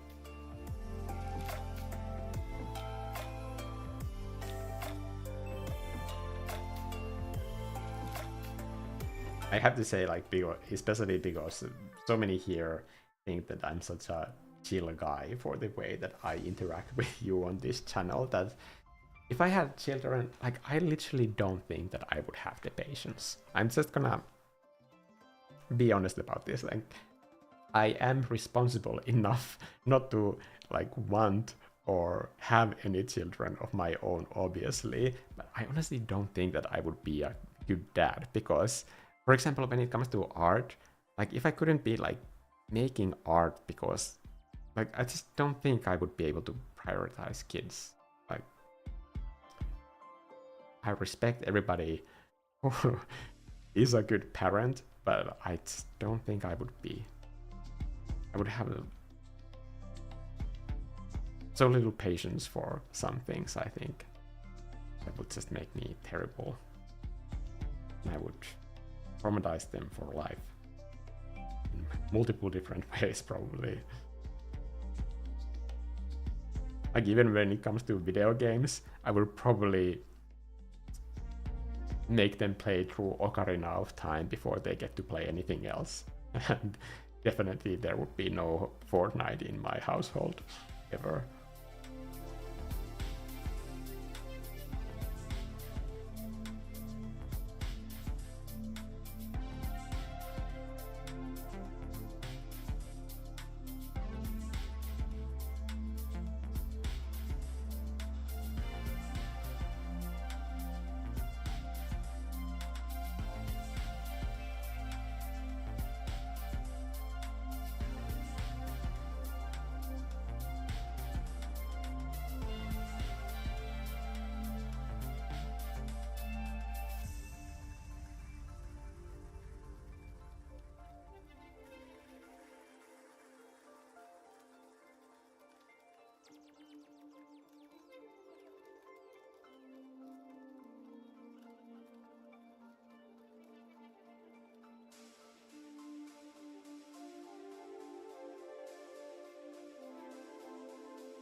It's Bookwa is saying, I mean, making them beat the water temple without a guide will mold them into beasts.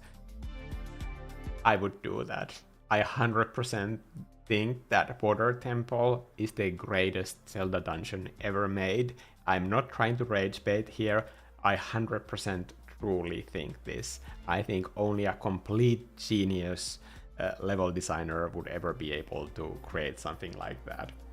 And no, I won't take that back. I do think Water Temple in its original form, the way it was, is just perfect the way it is.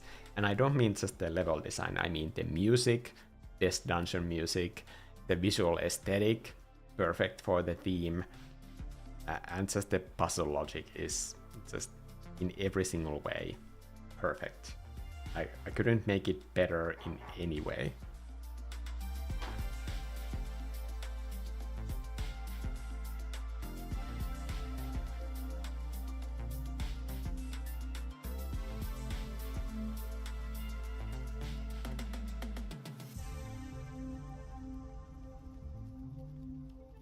But you are probably right. They would probably hate me for making them play it. I know what the general consensus is about Water Temple.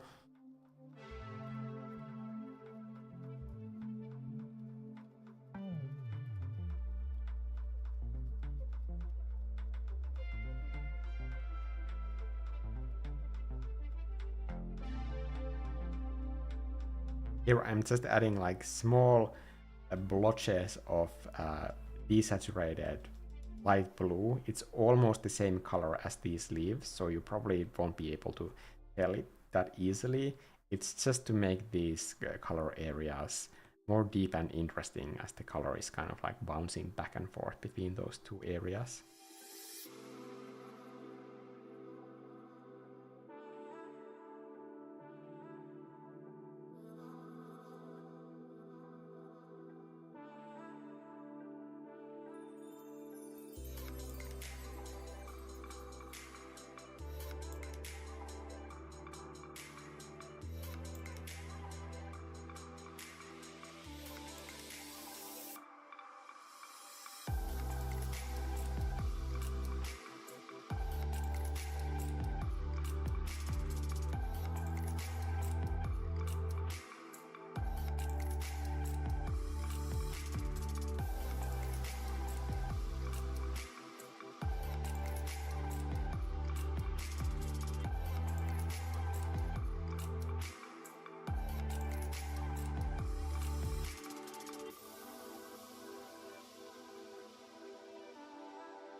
are we doing on time? 2 hours. I think I'm like going pretty quickly here.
I think I should also do right side of these bricks.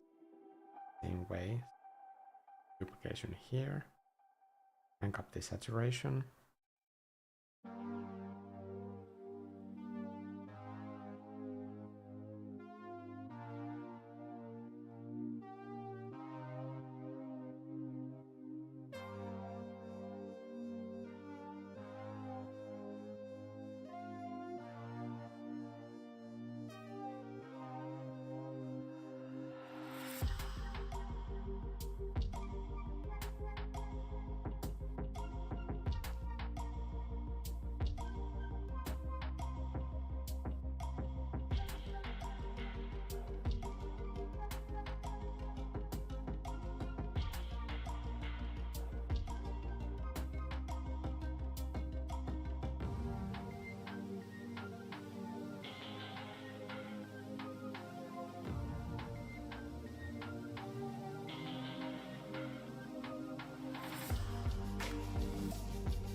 This is just the ambient occlusion where the light is no more bouncing.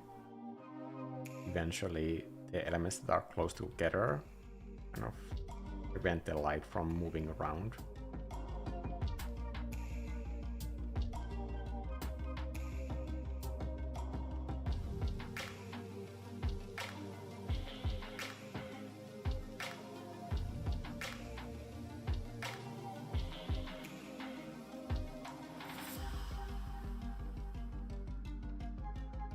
Work on this part a little bit more. I think it should be chunkier. So I want the spikes to be spiky.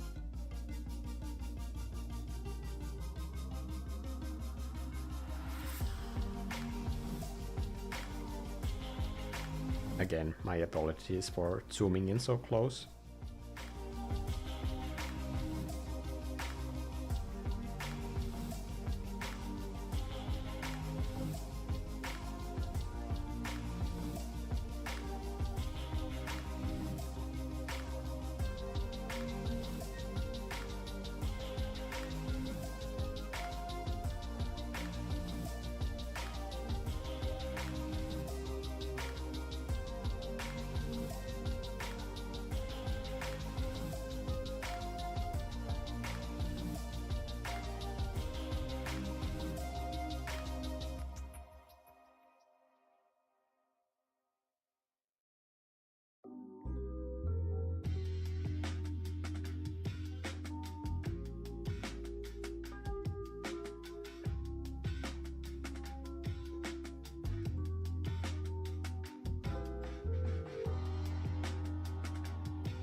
think there's a danger that I'm going into just like material rendering things here, which I try not to do during live streams, because it would take 10 hours of me doing very mundane aspect of painting.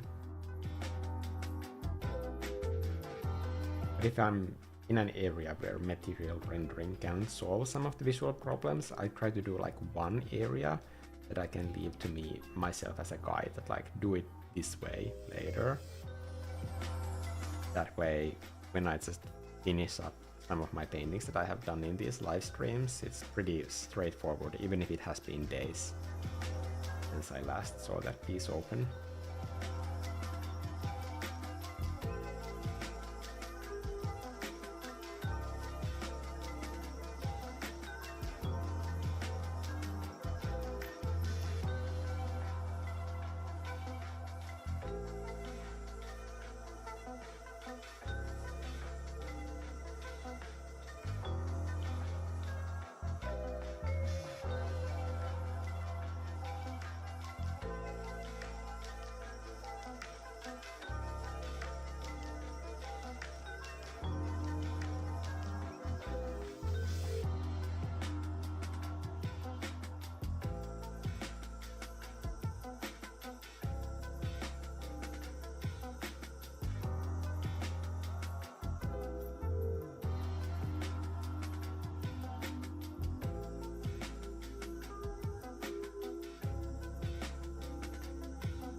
I want this shading to have more of that sort of scaly texture, like chubby scales almost. I don't know if that entire term makes any sense.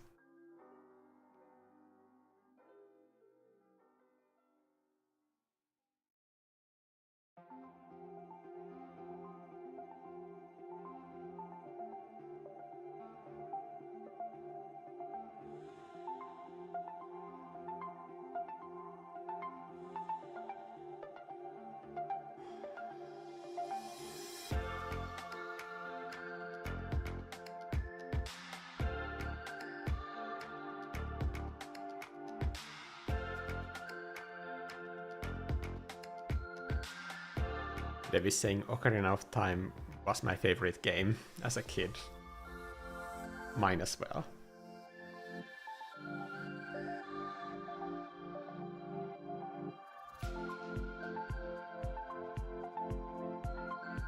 Tired Finnish Dad is saying, by the way, the Otter is my 100% my favorite brush from the pack.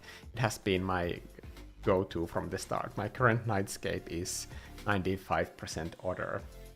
That makes me very happy to hear that. Also, Otter is something that I can like very easily recommend to everybody, because I don't think I have created something that would be a hindrance to anybody using this brush.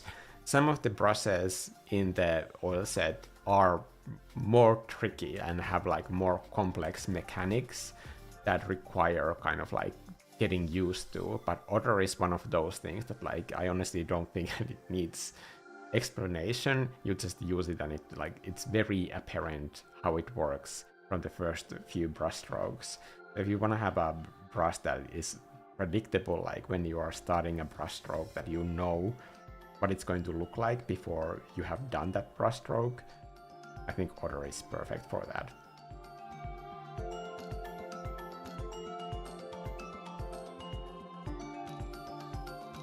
And I think that's the main thing that why I recommend people stop just switching brushes all the time, because they are spending all that time like trying to learn the mechanics. Like they might not even know that they are battling against the mechanics of different brushes when they are switching from brush to brush. But every brush has like different logic behind it. And if you're switching all the time, you're always resetting that process of learning. And then you never get to a point where you have the mechanics of a single tool in your muscle memory, that you know what the brushstroke is going to look like before you make it.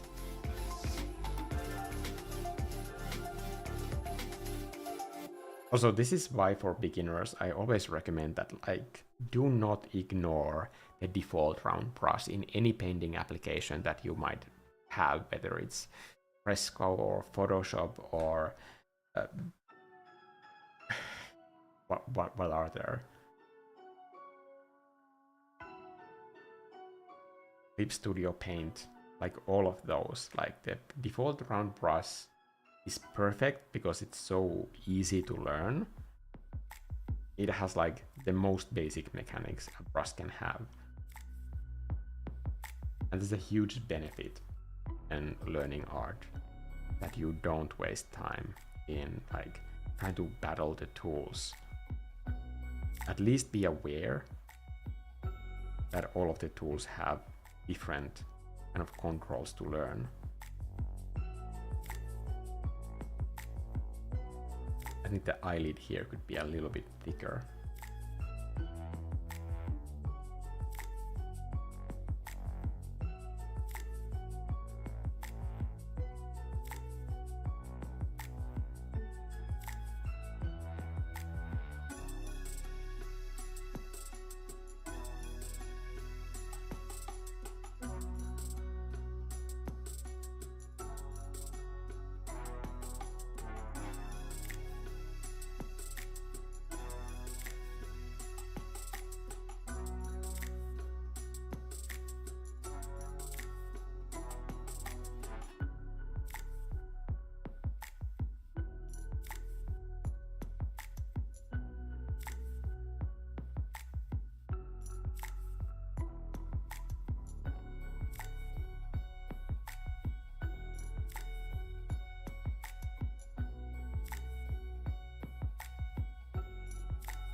This is so addictive, like I can't stop painting these tiny hints of scales.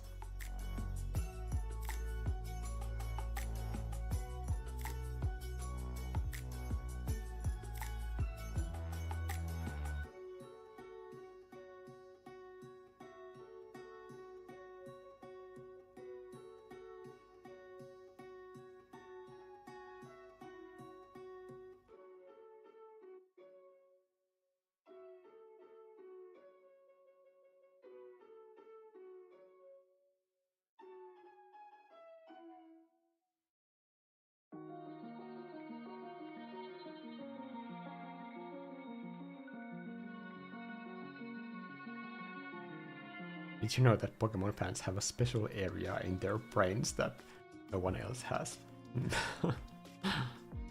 What is that information for? To differentiate between the rules of the card game and the video games? Of tight balances?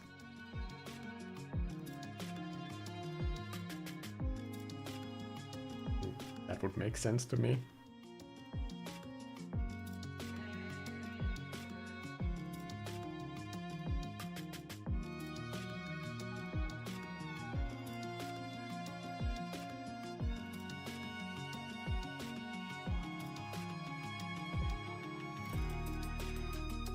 By the way, I'm incredibly addicted to this trading card game on the phone.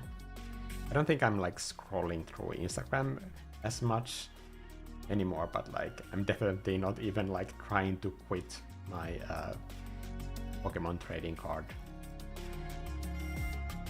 pocket habit. It's something that I enjoy a lot. For God knows what reasons. I mean, I've never collected the physical cards. I don't have a single card. But when that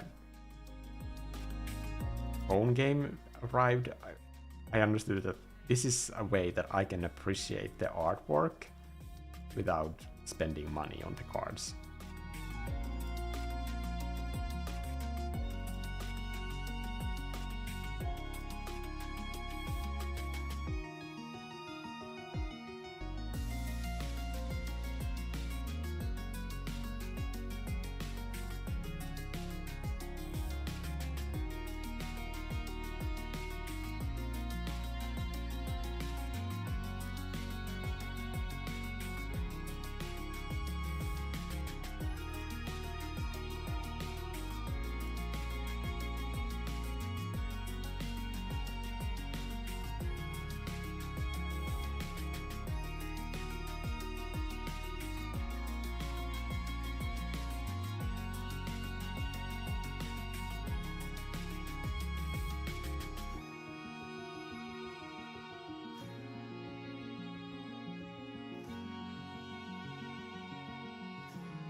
I remember when the original Ocarina of Time came out on the Nintendo 64, I would just like wait for the commercial to come on TV so that I could watch it. I also had it on a videotape, I think.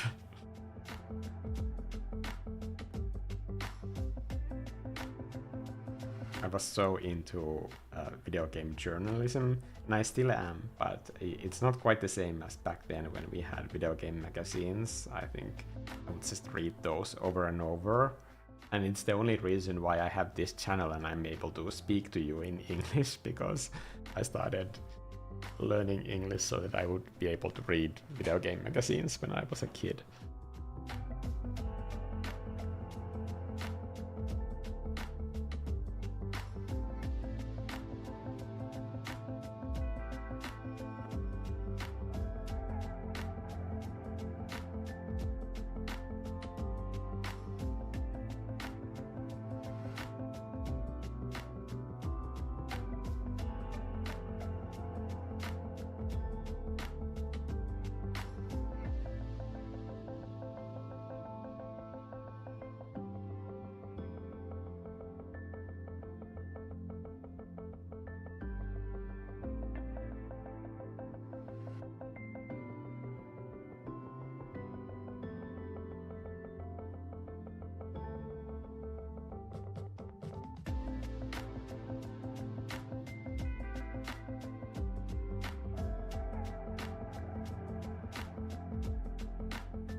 I'm glad that I'm able to like do this type of painting with you. I said that this is my job, but that doesn't mean that I don't enjoy it.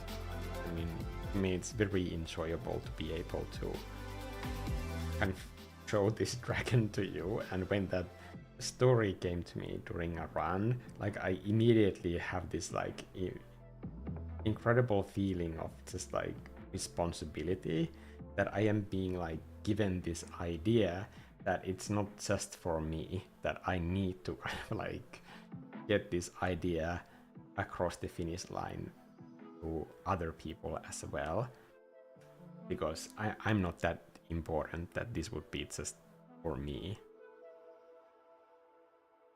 for other people as well.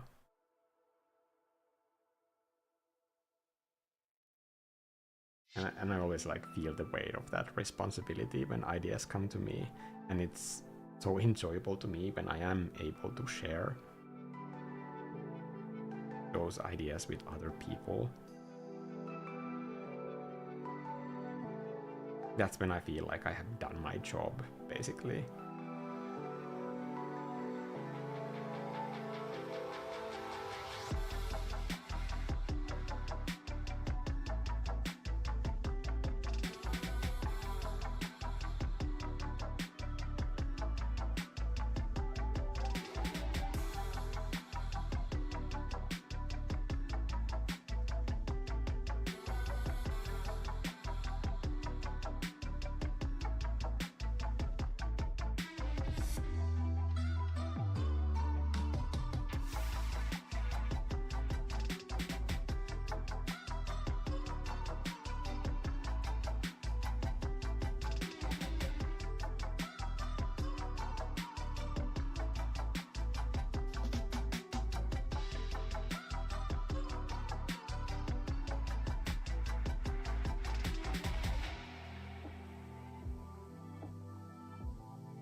Does the Gumroad art course have more content with the member version of full process? I'm not gonna keep it on the membership, so membership is the only way to see it. If you're seeing this month from now, it's not gonna be on the membership anymore. But I used to make all of my Gumroad products through the membership, so everything that you see on Gumroad is not anymore on the membership, but it used to be at one point. Back then, when I made videos on the membership, they weren't visible to normal people, but now when I release a video on the membership, like anybody, like not even members, can see that that video exists in there. So I can't do it that way anymore.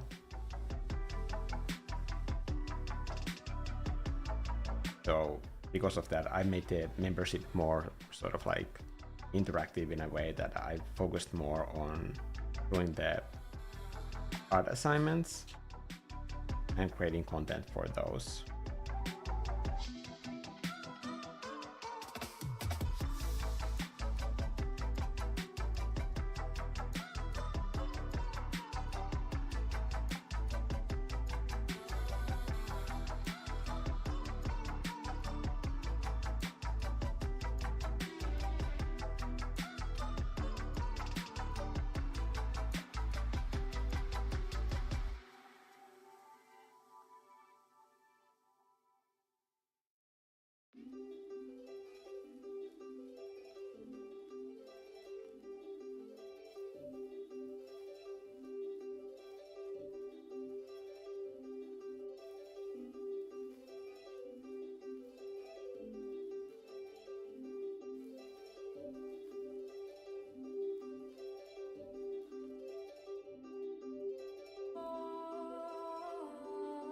I think the brick wall could still use a whole lot more like texture to it, but it's gonna take ages to get to that point.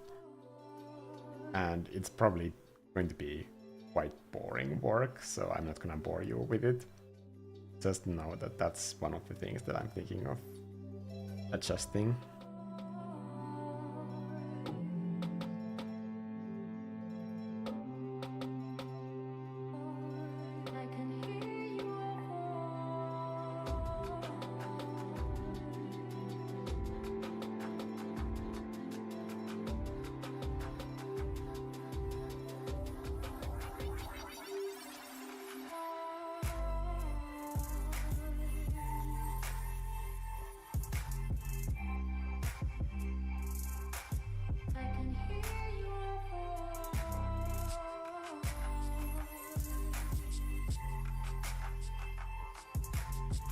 It's too green.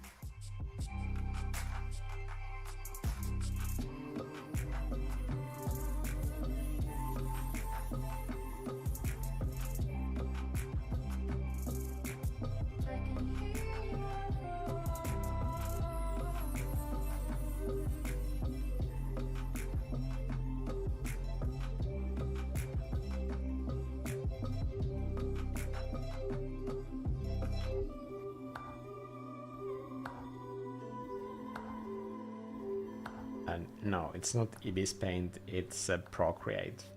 But it doesn't matter, like all of the painting applications are the same application. It really doesn't matter which one you are using.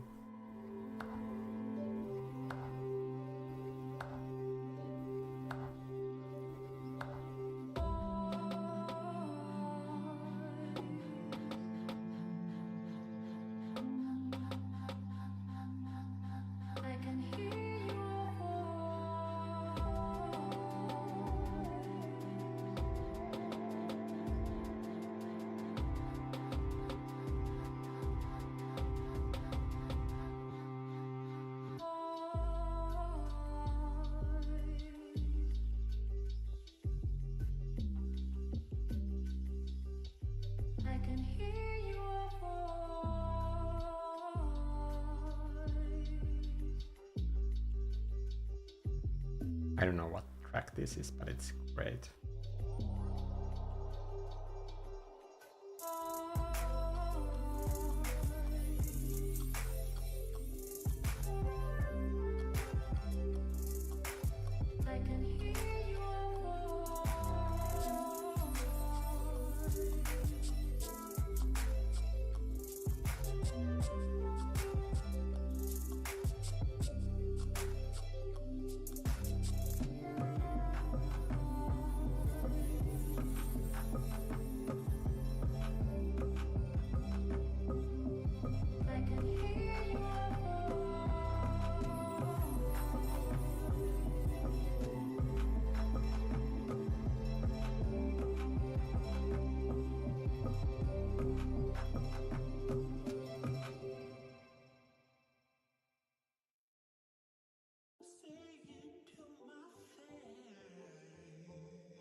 only thing with Procreate in any painting app box is saying is the layer limits tied to canvas size. Layer limits and canvas resolutions affect every single piece of hardware. It's just, is the hardware allowing itself to crash if it's going above the available memory for those functions to do? So it might seem like it's a limiting factor, but really it's the hardware, and you can just like kind of like see the boundary more clearly with hardware that on the top level is restricting that for the developers. Because an application that crashes would reflect badly on Apple's brand. But an application that doesn't have those limits, it would just crash, so you wouldn't get an additional benefit of not having the limit at all, so you're not really losing anything either way. It might seem like it's a choice, but a choice that doesn't matter.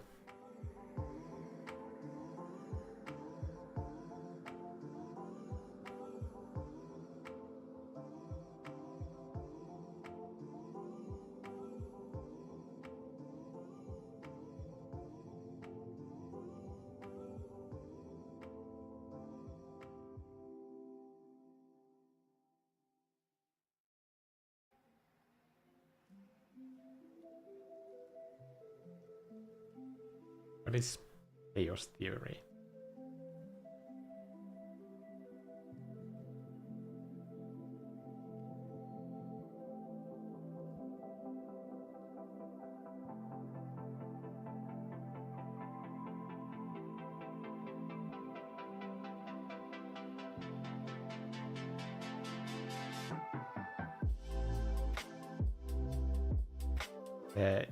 Newer iPads have a better CPU RAM, so the latest updates have increased layer limits.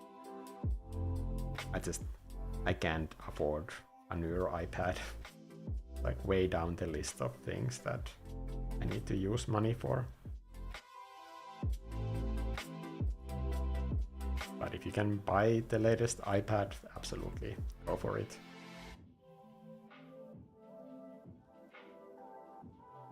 I mean, if I had that money, I would buy a new one. This is my main tool that I use every single day.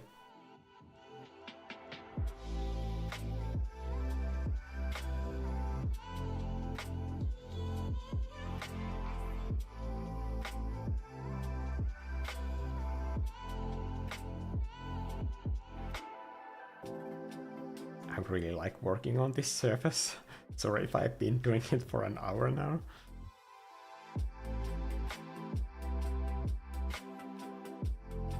I just thought that maybe if there's like a green variation of those sort of like swirls, like just a hint of that here and there.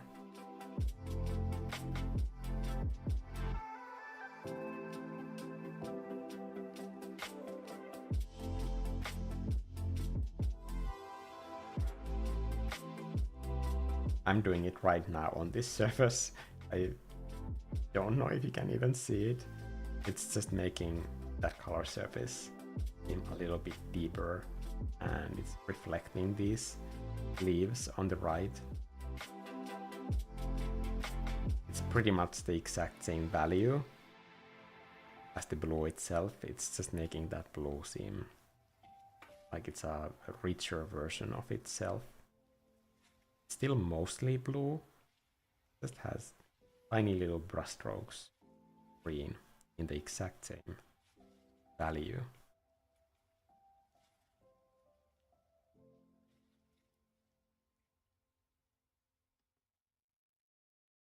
And these are quite saturated brushstrokes, but they don't change the way that this material looks from further away. But when you zoom in close, you can see that it's not a flat, boring shade of blue.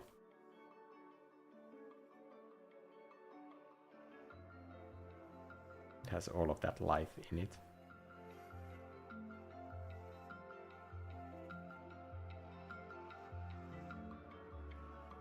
Have you ever used Feather app? Yes. I think I like the idea, and it seems like something on paper that I would want. It's just the logic, how it works. For example, how you do like any single brushstroke in that scene is that you do like one line, and that is just like one axis of that element in a 3D, and then you go into the other direction, and what you just did with that one line is that you added a board, an organic board in 3 dimensions that you can draw on top of. And for anybody to wrap their head around like how to work that system so that you can see how those initial brushstrokes end up as a 3D shape after, it's just, I don't think that's an intuitive way to do shapes. I would much rather have some sort of like super basic 3D rendering boxes or basic shapes that I could then paint in 3D on top of, rather than have every single brushstroke be interpreted as this sort of 3D shape. I know that you can also paint on surfaces once those are done, but you have to do those surfaces with that logic, which to me is just like, I appreciate what they are doing, but for me, I don't think it's an intuitive way to make shapes in 3D.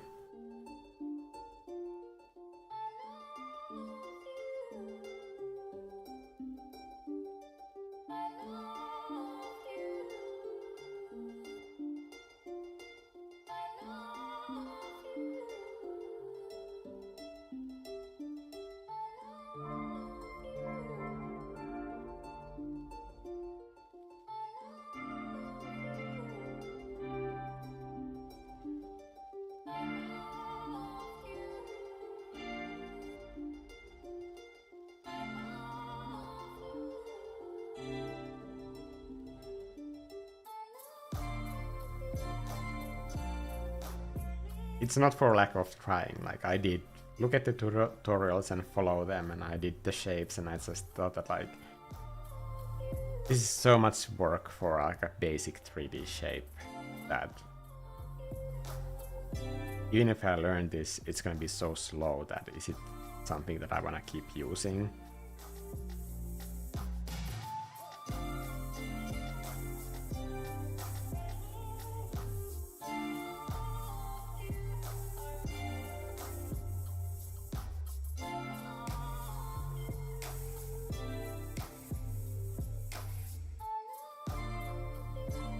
What about Blender or ZBrush? ZBrush is fun for sculpting.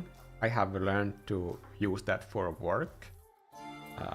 When I was working on a third-person shooter and I was doing character designs, after working on like some pieces of clothing, like a jacket for a week, I realized that like players are going to see this from a very specific angle most of the time. So it makes no sense for me to work on an illustration for days. Then we go through a modeling phase and before we end up with a 3D model. I don't need to be a ZBrush artist or sculptor, but if I can sketch the idea in ZBrush and have the colors and the basic shapes there, at least then as a concept artist, I know that if the character design has the silhouettes that would be actually working in the gameplay scenario when we are doing a test plays, then it makes more sense, in my opinion, to, at least for a project like that, to design the character by sculpting it, like even badly, in ZBrush.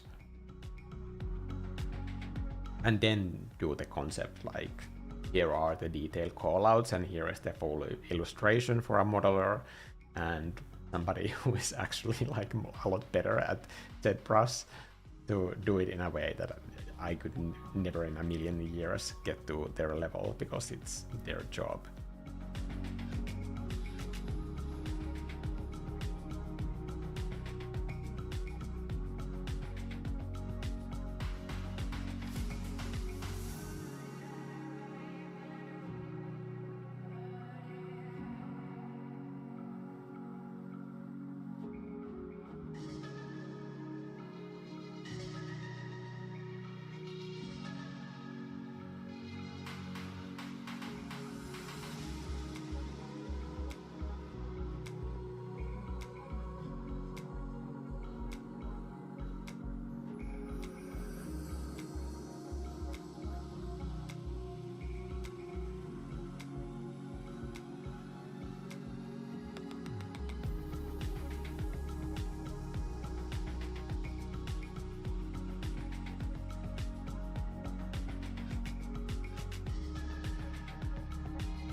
My current favorites for 3D programs are still SketchUp, which I use all the time in my illustrations. Just a few streams ago, when I did that, I think 4-hour live stream where I did that brick house, that's a SketchUp model that I have as a base in the line art.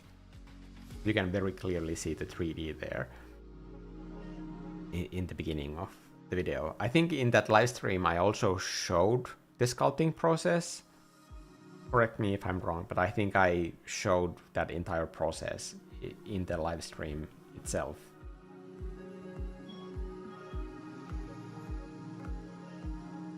And one that doesn't work reliably on my computer because I think I don't have the right graphics chip here or something is Project Neo, an Adobe program that is like one of their beta programs that they are doing. And I've used it for I think 2 videos now in a row when I have those sort of like call out titles that you can sometimes see there's text in 3D and those sort of like 3-dimensional stars swirling around. That's all Adobe Neo, and it's so easy to use my brand colors with that system.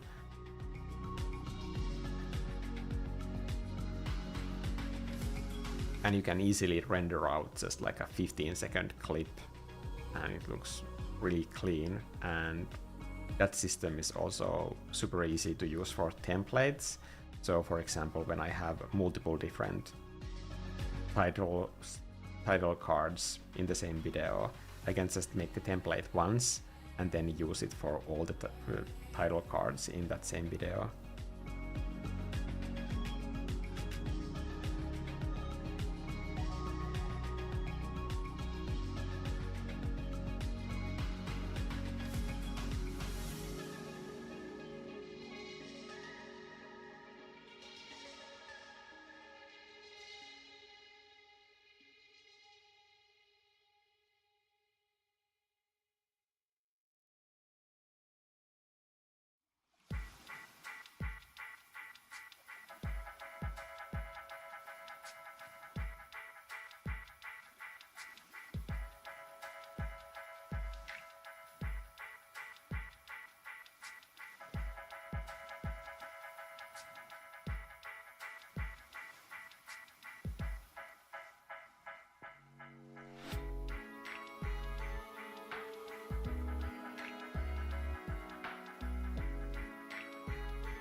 I really hope that Procreate or Savage Interactive, that is the company behind Procreate, does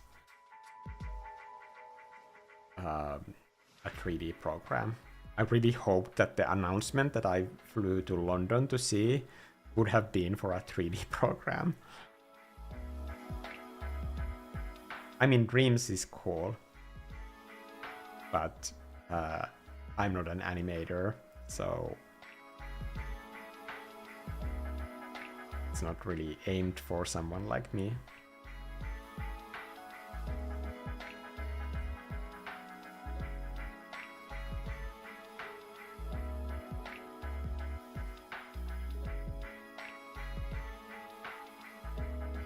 This brick wall is so much fun to paint, I literally cannot stop. Somebody's like continuously pressing the horn outside. I'm so sorry. That is so unfinished. It has to be like an extreme situation where a Finnish person will press the horn in a car. Because it's basically like a social interaction with other drivers. That's not Finnish.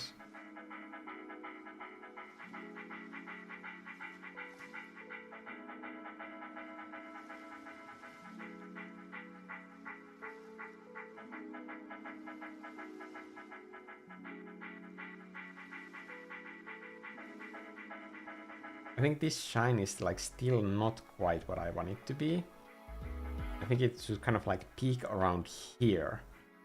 And now it's the same all over. So I'm gonna try and do that one more time by doing a clipping mask duplication, cranking it up with curves a little bit because it's blue. I'm gonna fit into blue. Add a black layer mask and then just highlight this one area.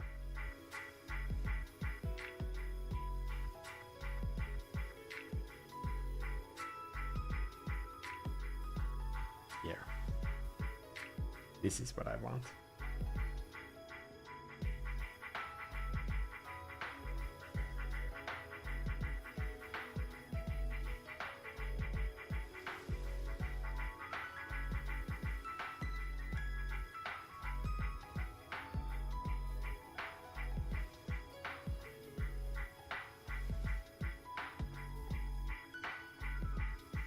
You can kind of do one of these gradients and then go back in and paint few paint strokes over it, and it will kind of fool the eye into thinking that the gradient is not there, but it's actually the gradient that it's making that area look three-dimensional.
A little bit more chunkiness to the cheeks.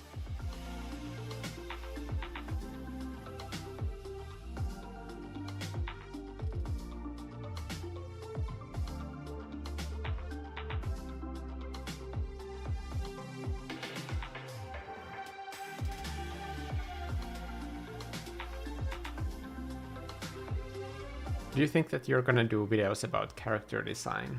I've been doing a lot of like anatomy practice things, not on this channel, but as something that I wanna get back to someday.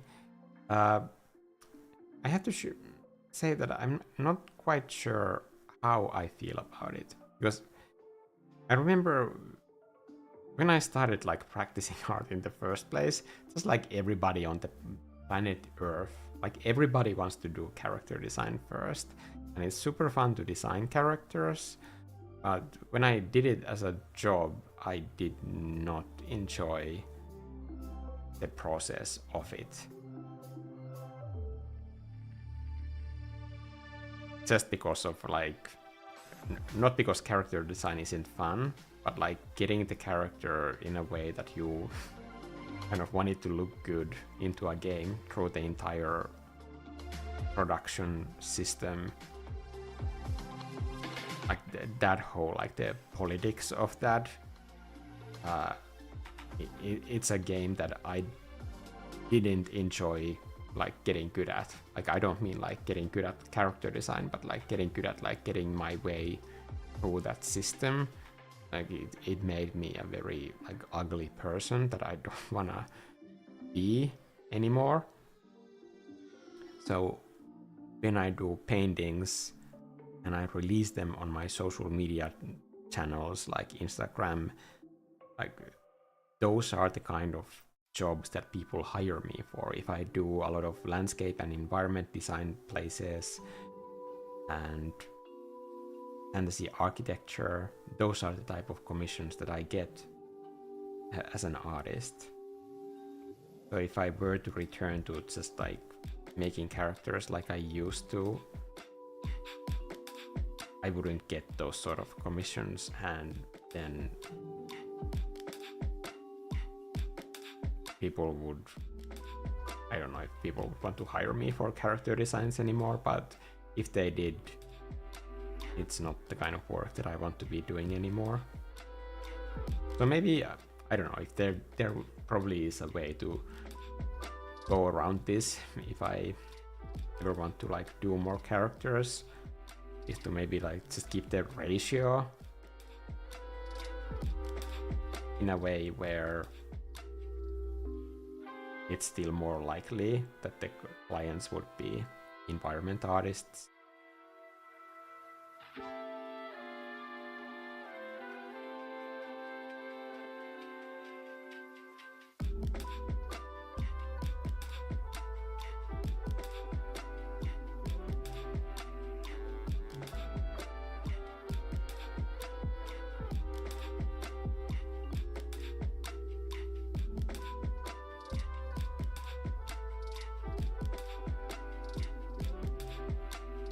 Working on this brick wall is just, it's too much fun. I already told you like I could do this all day, and I know it's not good for a live stream, but I promise I will stop now.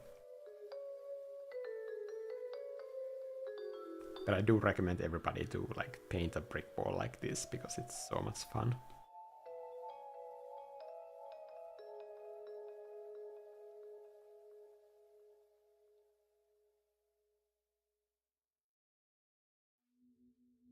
Let's do color edits.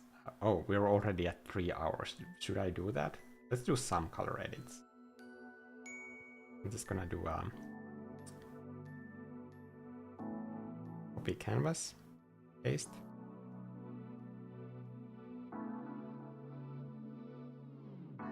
Sorry, I didn't notice that time went by so quickly. I was too focused on everything. Which is probably like what you would ideally want to happen when you're painting, but maybe not on a live stream.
Adding like little glints of color into these areas where the sunlight is at the edge of a shadow.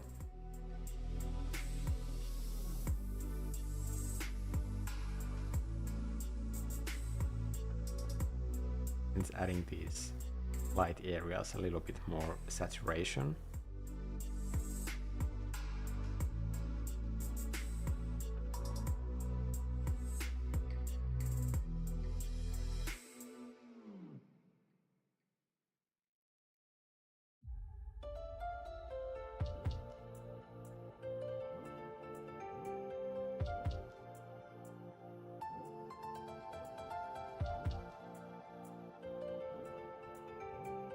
A small like edge of saturation here.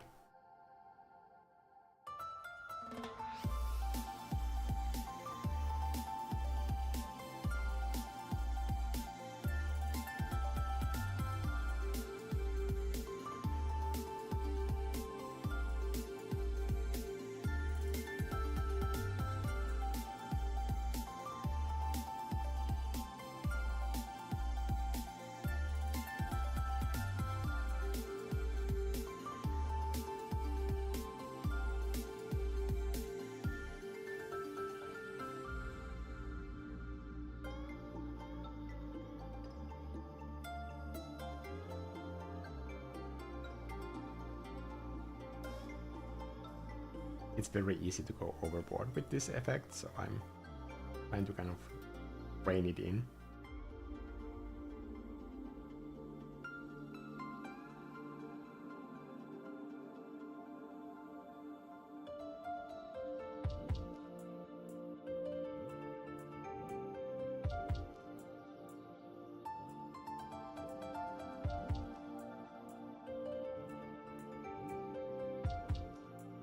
I don't know if you can see it, but it's just like a tiny little bit of red over here.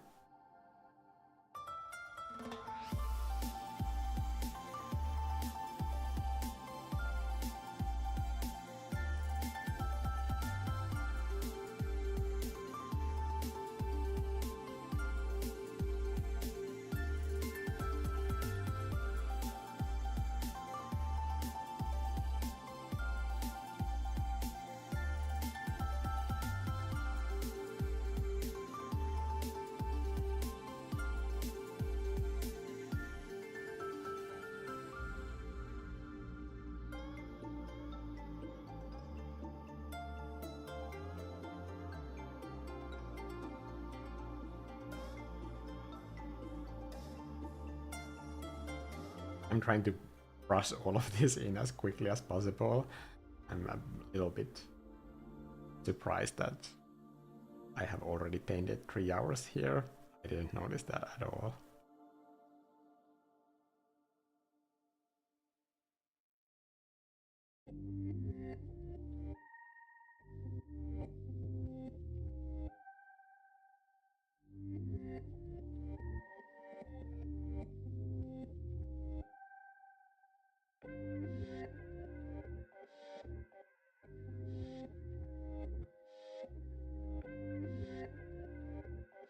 You can do a painting without dream light. It's 100% possible if you really set your mind to it.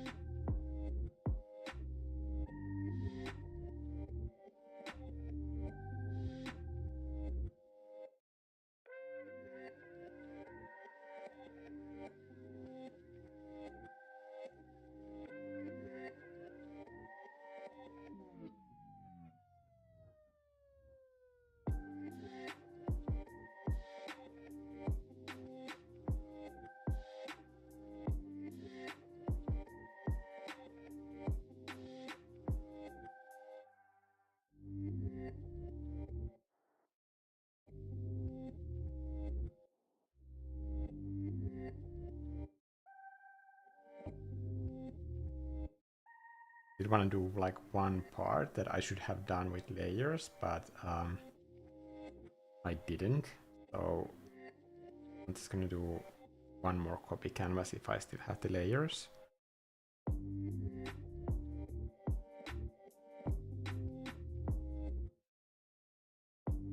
And then for this, I'm just going to do simple freehand selections on the edges.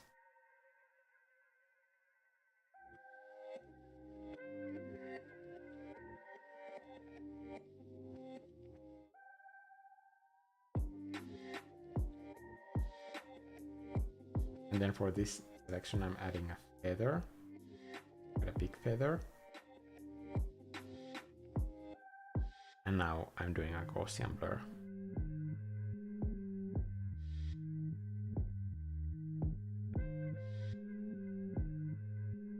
Make those elements seem like they are kind of closer to the camera. Yeah, and then I guess so. My name in a very subtle way.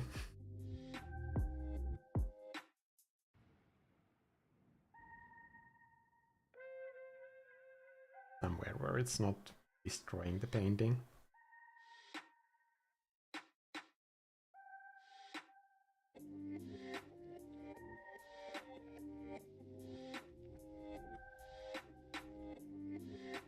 One thing I wish HM is saying, one thing I wish Procreate had is automatic outline selection, especially for clipping masks. I think the Clip Studio Paint has some like really advanced sort of like, it analyzes the image that you have when you're doing, for example, paint bucket fills. I think that's super handy if you're a character designer.